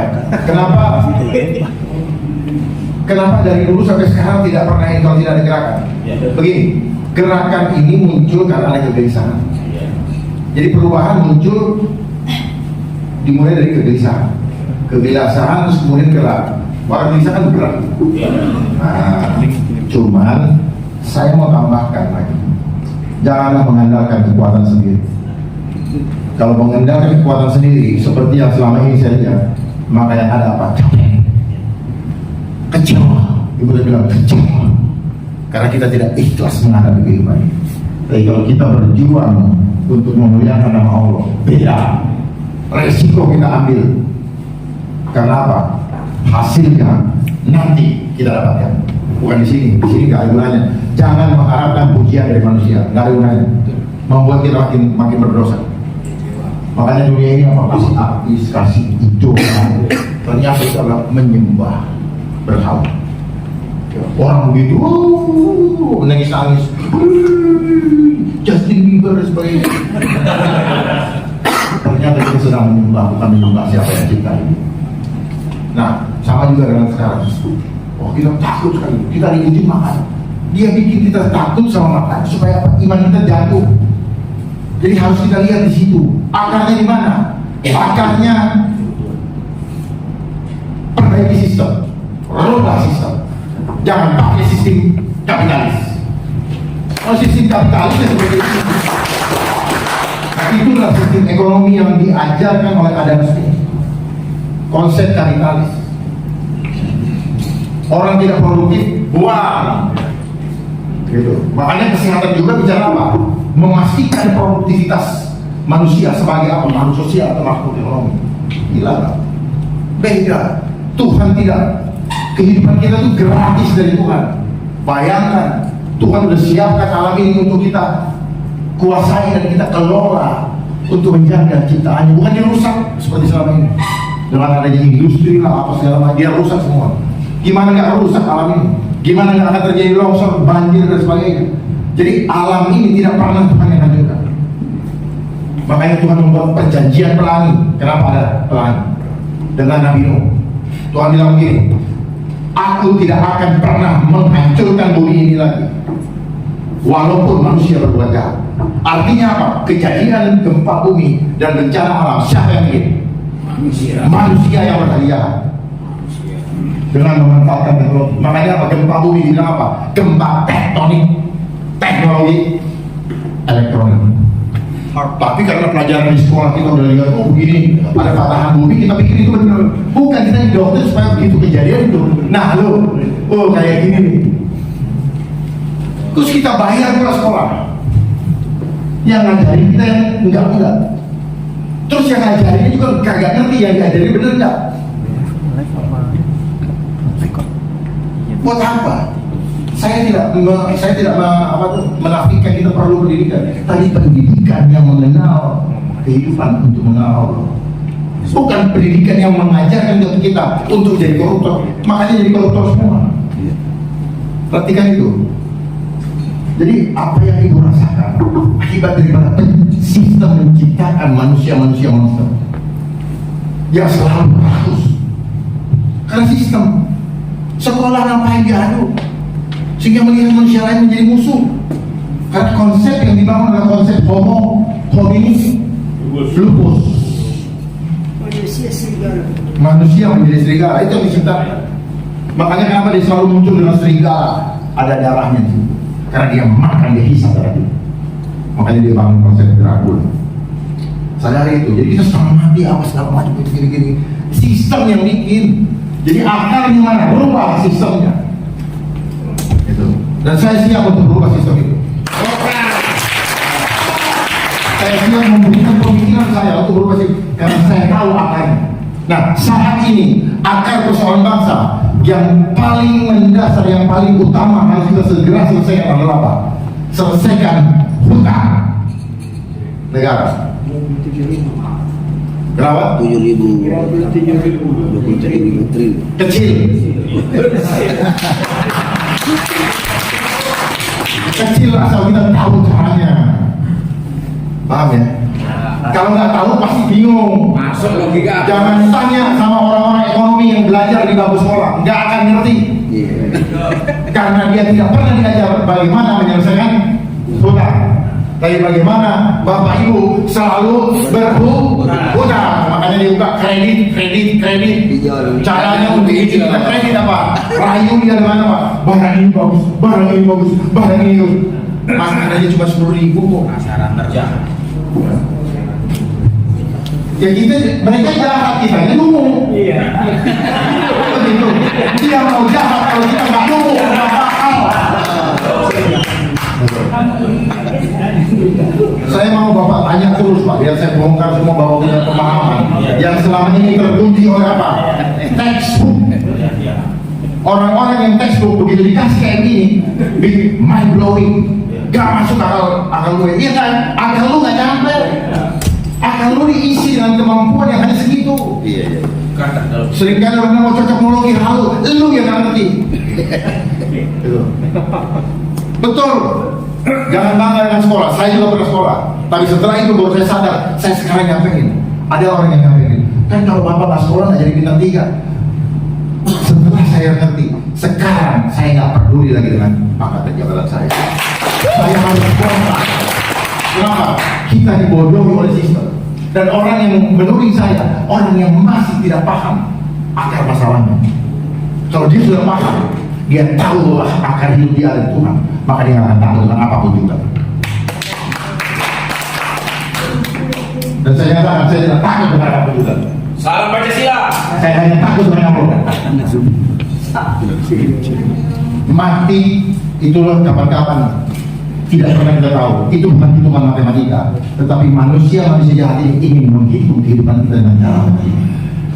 Kehidupan kita bukan matematika dunia, matematika linear. 2 tambah 2. Bukan. Orang berhubungan badan setelah nikah belum tentu punya anak. Kalau punya anak berarti pasti punya anak, itu hitungan matematika linear. Tapi setelah saya belajar juga, ternyata di dalam hitungan matematika atau berhitung ternyata ada magicnya, ada simsalabim. Contohnya 2 tambah 2 berapa? 4. 2 kali 2 berapa? 4. Minus 2 kali minus 2 berapa? 4 kan? Coba buktikan sama saya. Itulah rumus simsalabim. Rumus pasti.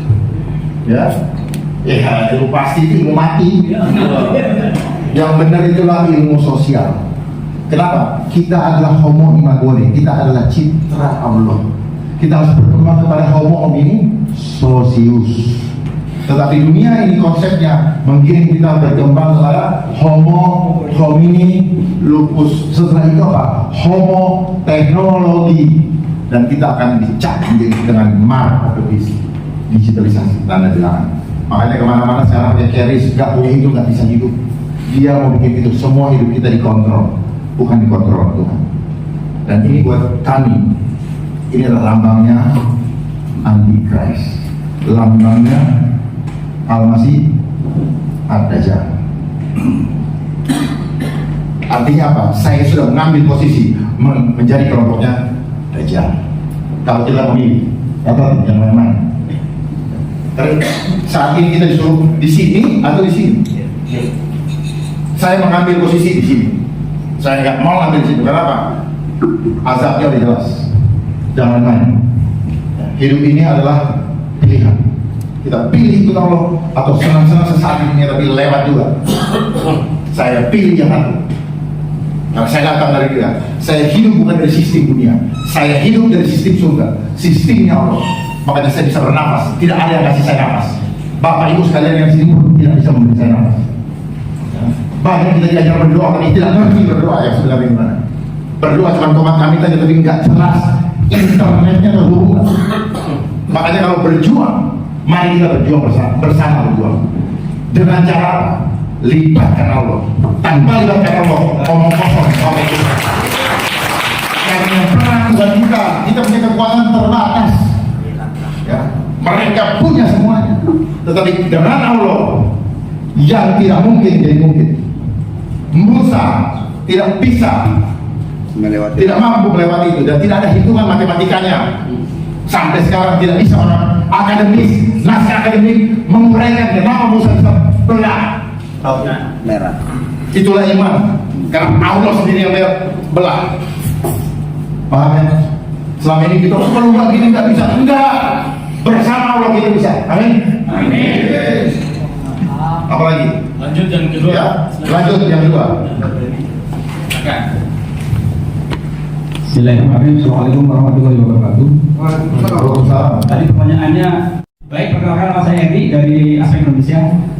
Jadi gini, tadi ada beberapa pertanyaan terutama terkait dengan spiritual.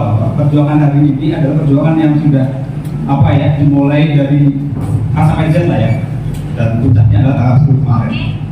Terus kemudian tadi Pak Dharma juga banyak bicara tentang materi, terus kemudian energi juga. Nah, saya pengen tahu apakah yang kita lakukan hari ini, aksi dan segala macam adalah perjuangan materi? Pasti. Ya, kalau artinya kalau perjuangan materi itu kan sebenarnya sudah dimulai oleh mereka. Pada zaman dahulu gitu ya, yang merancang semua ini gitu kan. Artinya mereka pakai materi. Dengan kita pakai materi, saya mustahil itu berhasil. Artinya dia udah mulai duluan nih dengan materi dengan berbagai macam cara lah. Nah, kesimpulannya adalah tadi Bapak bicara energi, bicara spiritualitas, maka itu mungkin yang bisa dilakukan kita untuk ke depan. Nah, selanjutnya saya pernah baca Force and Power. Force and Power. Saya baca buku itu terkait dengan yes, ya. Terkait dengan force and power. Artinya kalau kita punya force itu akan menurunkan ini kita Pride. Ya, pride kita. Karena dengan Tuhan semakin menjauh. Dan kalau kita punya power, kita juga banyak kedekatan kita semakin dekat. Nah, mungkin saya bisa jelaskan terkait itu.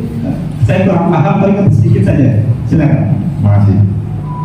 Jadi apa yang disampaikan Bapak betul. Sebenarnya mereka menguasai spiritual. Cuma kita diiming-imingi material. Karena pahamnya kita, jadi ilmu pengetahuan yang kita Bapak pahami semua sama proses selama ini itu dari Yunani. Di Yunani dipotong ilmu imaterialnya nggak dikasih lihat. Yang selalu saya dekat udah di balik batu. Ilmu motivasinya dia dikasih lihat. Jadi dia hanya mainkan fisika-fisik yang diajarkan oleh Newton. Ya, bukan fisika kuantumnya dia nggak ajar, belakangan aja nih orang berani. Jadi hal yang tidak kelihatan, seperti saya berdiri gini kan ada deh. Saya bisa jalan kemana-mana tanpa kabel, dan saya bisa begini. Kenapa? Karena listrik di dalam tubuh saya. Listrik itu dari mana? Dari surga. Kenapa kita tidak menghormati yang memberikan kita itu? Mata saya bisa begini, mulut saya bisa begini. Coba yang sudah begini. Ya. Jadi itu yang tidak dipahami orang, bahwa satu orang bisa berubah dunia. Nggak paham, makanya kita selalu pengennya berkelompok. Nggak salah, kelompok ini untuk suatu tujuan yang sama. Tetapi kuatkan dulu energinya. Tanpa kekuatan ini dia ada capek. Karena kita pakai emosi, pakai ini bukan pakai kekuatan Tuhan. Kalau Tuhan yang bekerja, kita menonton. Tahu-tahu, ya Allah, kok bisa begitu ya? Selama ini kita pakai akal kita yang terbatas. Udah itu kita diajarkan hitungan matematika. Kalau mereka 100 kurang 1, gue pasti kalah. Makanya selama sekolah kita diajar hanya percaya diri itu sendiri, tapi nggak percaya dengan kekuatan Allah. Gitu Pak. Ya. Masalah teori Dr. Hawkins tadi, memang kalau 50% ke bawah force atau kekuatan, kitanya yang nggak kuat, dia yang kuat. Jadi makanya kita digiring, kita disekolahin jadi orang ego supaya kita selalu berada di tahap ini. Dimulai dari apa? Dikasih pikiran bangga, dikasih gelar bangga. Padahal itu awal-awalnya terjadi apa? Kerusakan di dalam tubuh. Karena orang bangga itu paling sering tersinggung. Jadi penyakit Pak. Tapi kalau orang ikhlas, joy, peace, apa semua, enlightenment, sudah dapat pencerahan, what will be, kira-kira Yang penting aku ikut rencana Allah yang indah. Saya hadir, saya hidup untuk mengindahkan orang lain, bukan buat saya. Untuk sesuai dengan rencana Allah yang indah. Hasilnya saya serahkan kepada Allah. Jadi nggak ada keberuntungan, nggak ada kedongkolan. Kalau sudah ditanamkan itu beda hasilnya. Bapak diam tersenyum saja, menyampaikan dengan elegan. Lawan akan berlari di mana-mana.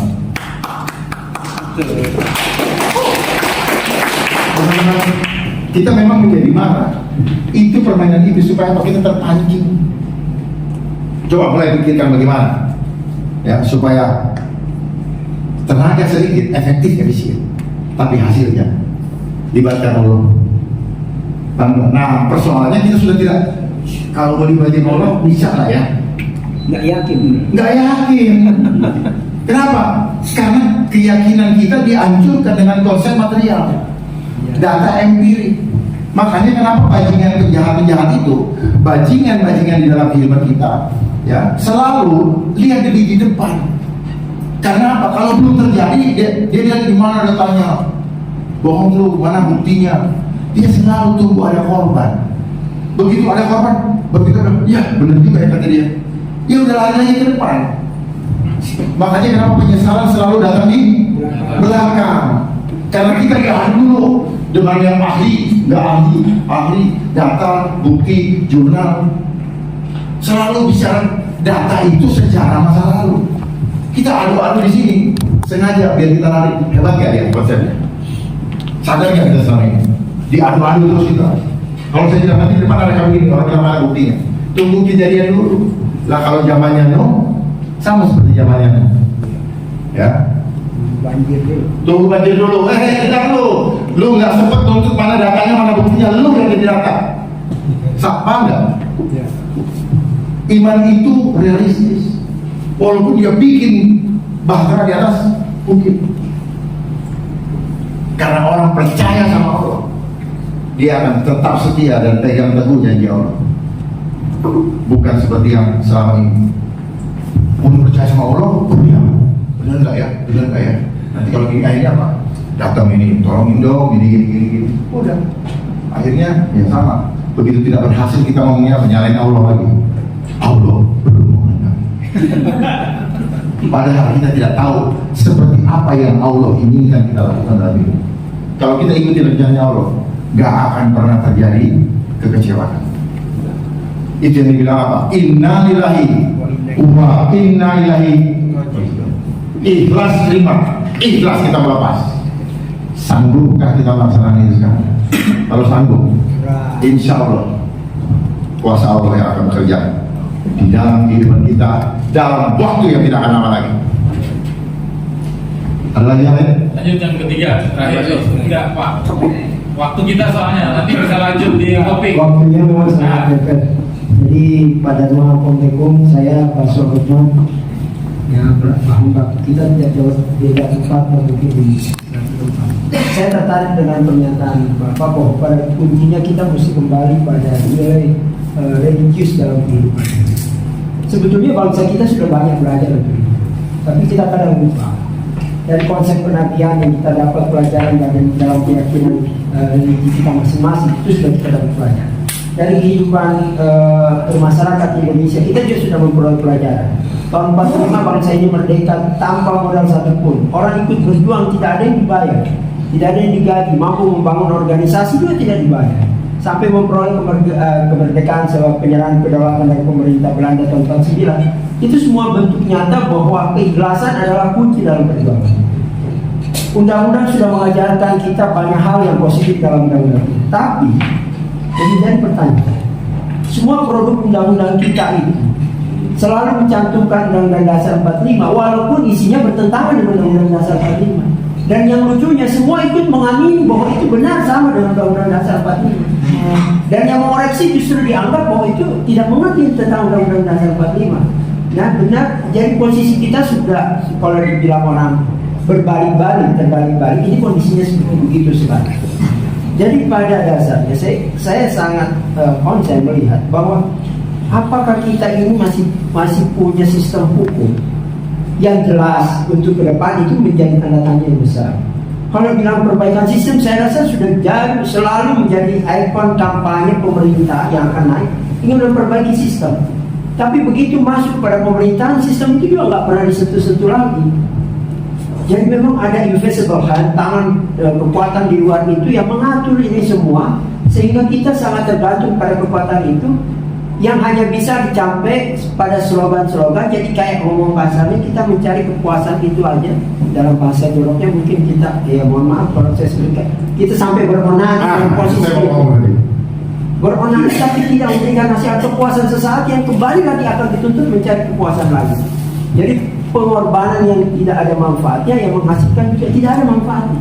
Saya rasa itu yang kita mesti lakukan apa ke depan ini untuk sama-sama kita bergerak dari titik yang sama kembali pada real sesuai dengan cita-cita berdirinya bangsa Indonesia. Terima kasih Pak. Terima kasih banyak Pak. Terima kasih banyak Pak. Jadi apa yang Bapak sampaikan itu saya maklum. Ya.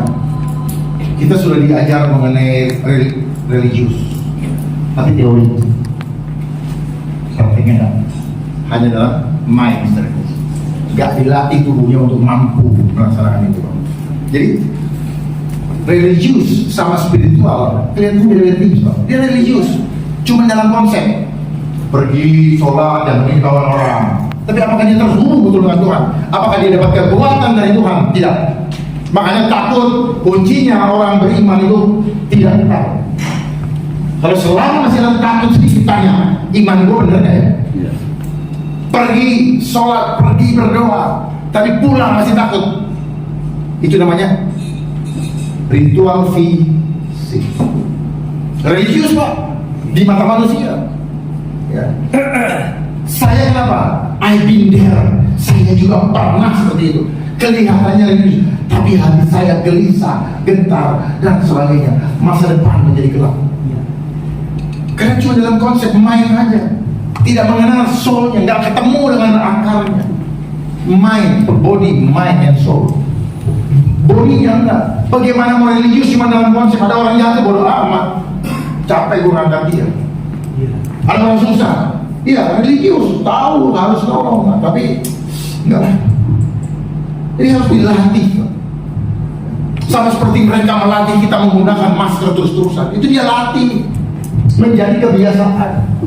Jadi otomatis mendarah daging karena dia bermain di alam bawah sadar. Yang mengatur hidup kita itu alam bawah sadar Pak. Sementara sekolah hanya pikiran sadar, makanya IQ kita cuma 5% menguasai hidup kita. Mau ngatur 90% kayak satu, makanya kita gampang ceng. Ya. Karena kekuatan kita yang dikasih itu cuma 5%, dan itu pun tidak kita gunakan seutuhnya. Begitu ada pernah bilang Allah memberikan pencobaan tidak melebihi kekuatan kita, karena kita punya kekuatan lebih besar, cuman kita nggak sadar kalau kita punya kekuatan. Makanya kita kumpulin orang rame-rame. Biar apa? Biar punya kekuatan perasaan kita. Lah yang kita lawan sama-sama manusia, tetapi yang mengendalikan ada kekuatan di luar Tuhan, hanya pakai badannya mereka. Makanya mereka tidak punya hati. Kalau sama Tuhan punya hati, nah orang nggak punya hati sama punya hati, benturan, kelar sama-sama, rugi sebagai manusia. Yang ketawa siapa? Yang pegang remote control. Gitu loh Pak. Nah, kalau ada yang mereka janji-janji begini-begini, makanya Bapak cari betul orang yang takut sama Allah, bukan hanya ritual-ritual kelihatan di depan kamera. Bapak lihat kehidupannya, dia masih seneng nggak dengan uang-uang siluman? Bapak bisa lihat selama masa pandemi COVID, begitu banyak mereka yang semakin kaya. Dari mana mau?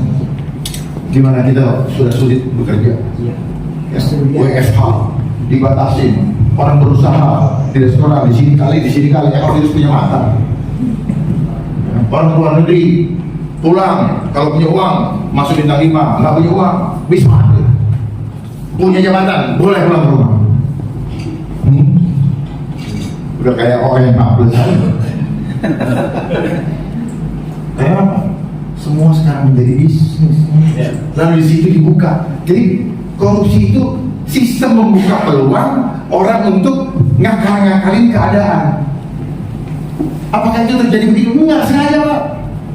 Ngejebak kita yang apa? Sudah suka sama, terlalu cinta sama angka. Dari mana kita ditanamkan cinta? Sejak sekolah. Gitu. Makanya kenapa orang diajar berhitung? Senangnya cuma apa? Sama tambah sama kali. Minus sama bagi nggak suka. Kecuali dia bikin laporan keuangan. Minusnya banyak. Ya, ini akal, Pak. Apalagi ada tadi rumus simsalabim. Saya pelajari rumus-rumus ekonomi. Itu yang penting apa? Balance sheet. Antara pengeluaran sama itu ada penanggung bikin aja kwitansi sendiri ya, untuk mempertanggungjawabkan uang yang sudah keluar. Jadi kita sendiri sudah termanipulasi.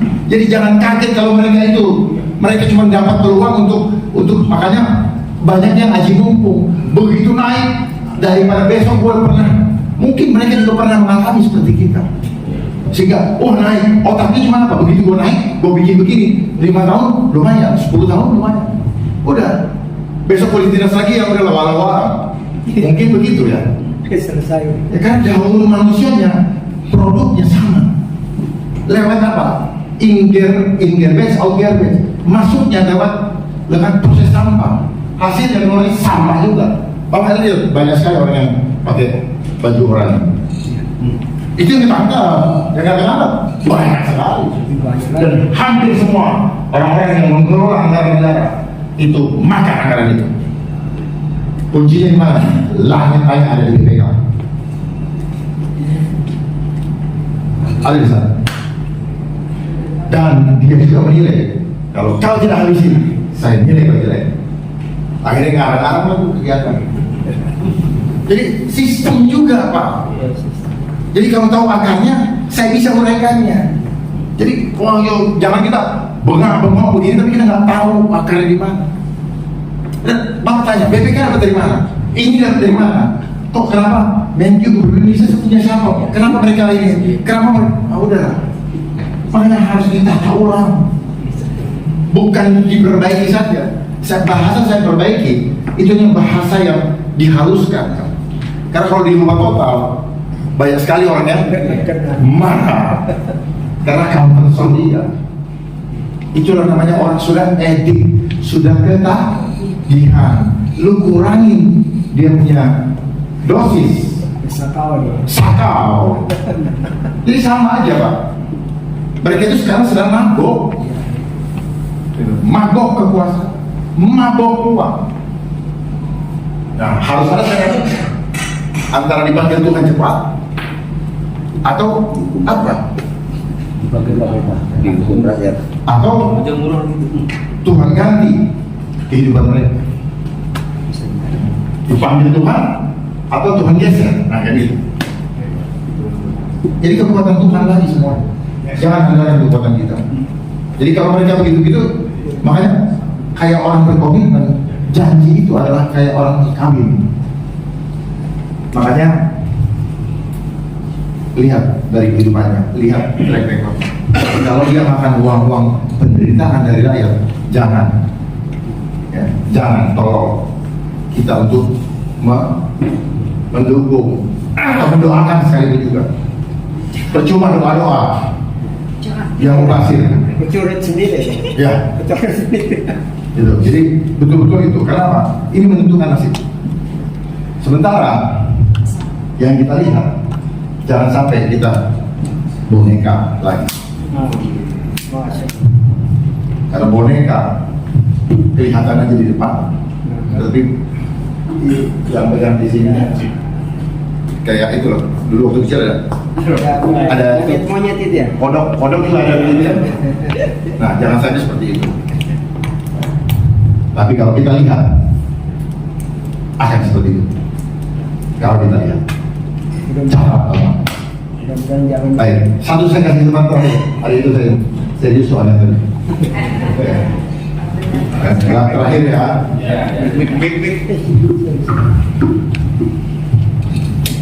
Terima kasih. Ada beberapa pertanyaan yang saya mau sampaikan. Umurmu berapa? Satu aja lah. Umurmu berapa? 46, 46. Perutmu 50. Artinya ke Lenis, kesulitan. Pertama, 57 Pak. nama Beda di Komeng atau Satyo Purwanto dari DPP KSPSI. Terima kasih. Pertama, Omnibus Law ini jelas kalau menurut saya ini jelas adalah pengkhianatan dan rongrongan terhadap Pancasila. Karena isinya semua undang-undang, mau yang cipta kerja, yang kesehatan, yang karena banyak termasuk pengelolaan SDA sumber daya alam, itu adalah isinya ya eksploitasi terhadap pekerja warga negara Indonesia, dan isinya mempermudah dan memperlama pertanyaan saya begini, ini adalah rongrongan dan pengkhianatan. Lalu di mana kerja intelijen selama ini kalau ini berupa rongrongan pengkhianatan terhadap Pancasila? Selama ini rakyat hanya diberitahu soal fundamentalisme agama, radikalisme agama. Tapi bagaimana radikalisme pasar yang terdapat di dalam pasal-pasal di Omnibus Law ini yang juga merongrong Pancasila, yang mengancam kedaulatan negara. Nah ini bagaimana kerja intelijen? Itu pertama. Yang kedua, apakah tadi Abang menyampaikan soal kalau menurut saya itu sebuah teori konspirasi tentang rencana Dari mana Bapak tahu? the new world order. Dari mana Bapak tahu? Baca buku kan? Dengar ya? Ya baca.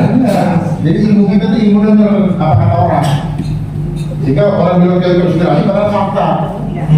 Terus begitu, itu permainan mereka yang bikin Omnibus Law. Udah, saya jawab aja. Berarti Adinda tadi tidak dengar. Di mana intelijen? Ini konsep intelijen. Sehingga pada barang ini jadi. Naskah akademik juga itu konsepnya intelijen untuk memanipulasi apa yang mereka inginkan supaya orang pikir ini benar. Jadi dia memasang dari Astagatra deh. Astagatra ini kuncinya. Kuasai geografi, mainkan di sosbud. Kuasai demografi, mainkan di sosbud. Tadi ada yang bilang sendiri. Diadu domba.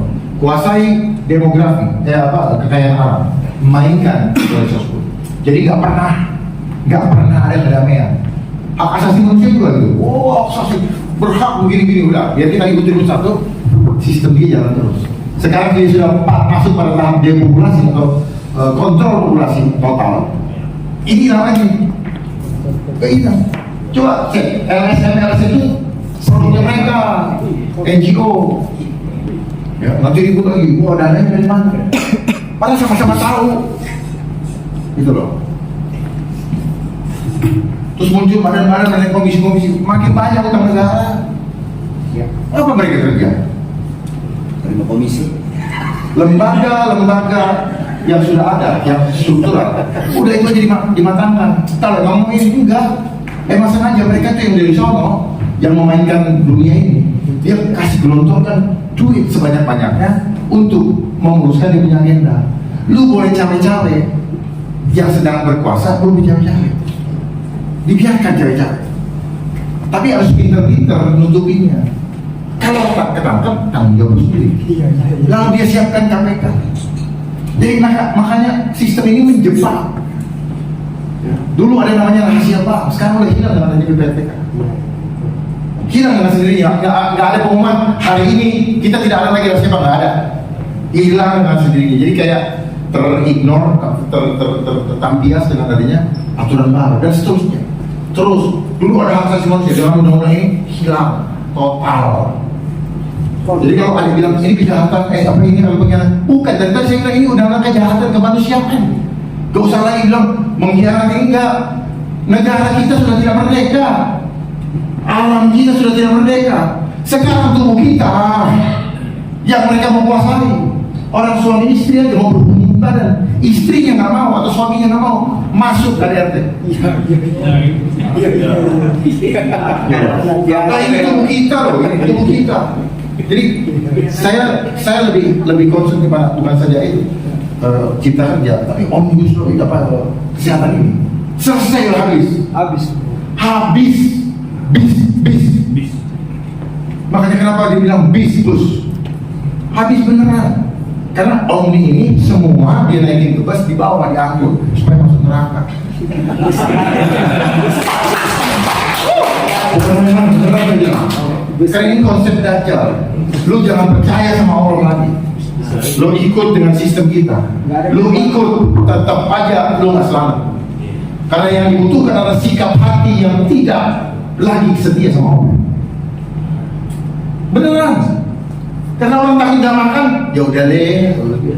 Tuhan bilang, lu gak setia apa-apa, lu gak percaya sama gue, lu coba-coba sama gue yang hidupin lu takut sama manusia yang bajingan berdosa itu. Ya? Itu, jadi dunia ini manusia-manusia itu ingin membuat kita seperti itu, tunduk kepada dia. Tapi yang dia bawa adalah konsepnya iblis, konsepnya Dajjal, konsepnya antikris. Kita takut lapar.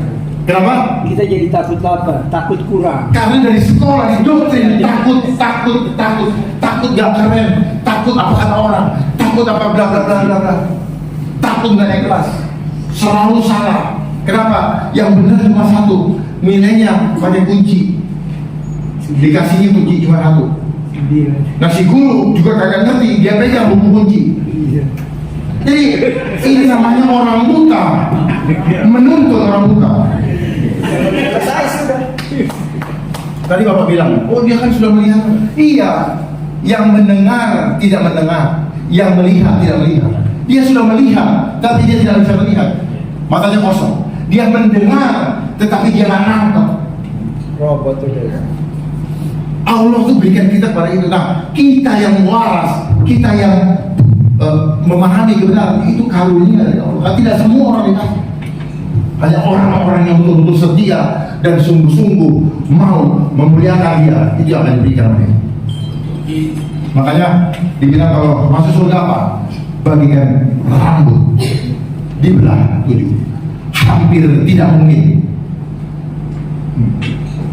Kecuali Allah sendiri yang bawa kita. Tanpa kalau kita jangan bilang hasil upaya perbuatan baik kita nggak bisa. Saya yakin tidak akan berbeda. Karena perbuatan baik kita tidak bisa kita nilai ini benar yang dari Tuhan.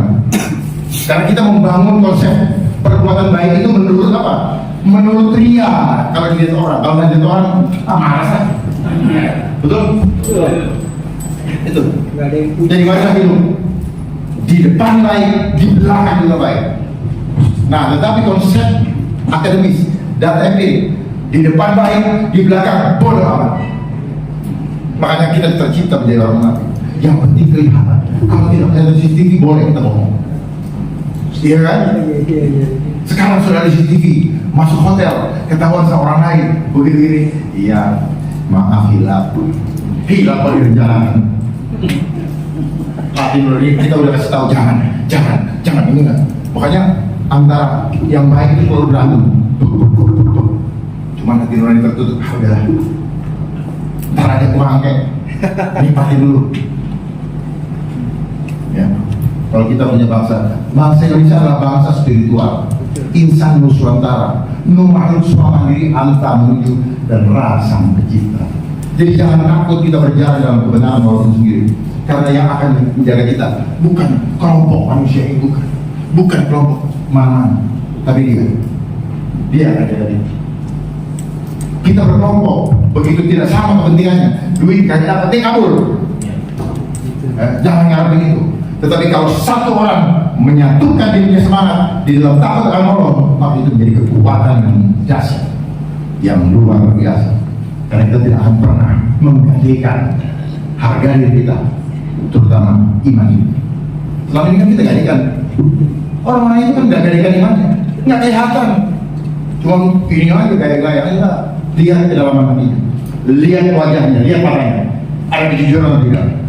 Orang tidak jujur, matanya pasti ini. Pak Dharma, mohon maaf waktunya Baik. 1 menit. Terima kasih.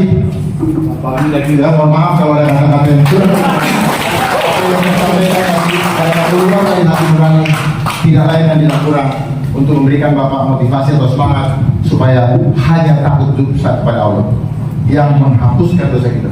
Jangan pernah takut dengan manusia berdosa yang tujuannya untuk memperkuat dosa dan mengajak kita untuk ikut berdosa bersama-sama. Ya, undang-undang ini adalah undang-undang yang akan memenjarakan orang yang tidak mau ikut menjadinya. Wabillahi taufiq wal hidayah. Assalamualaikum warahmatullahi wabarakatuh. Sekali lagi boleh hapus buat Mas. Oke kawan-kawan, saya kira cukup dan kita mengucapkan terima kasih.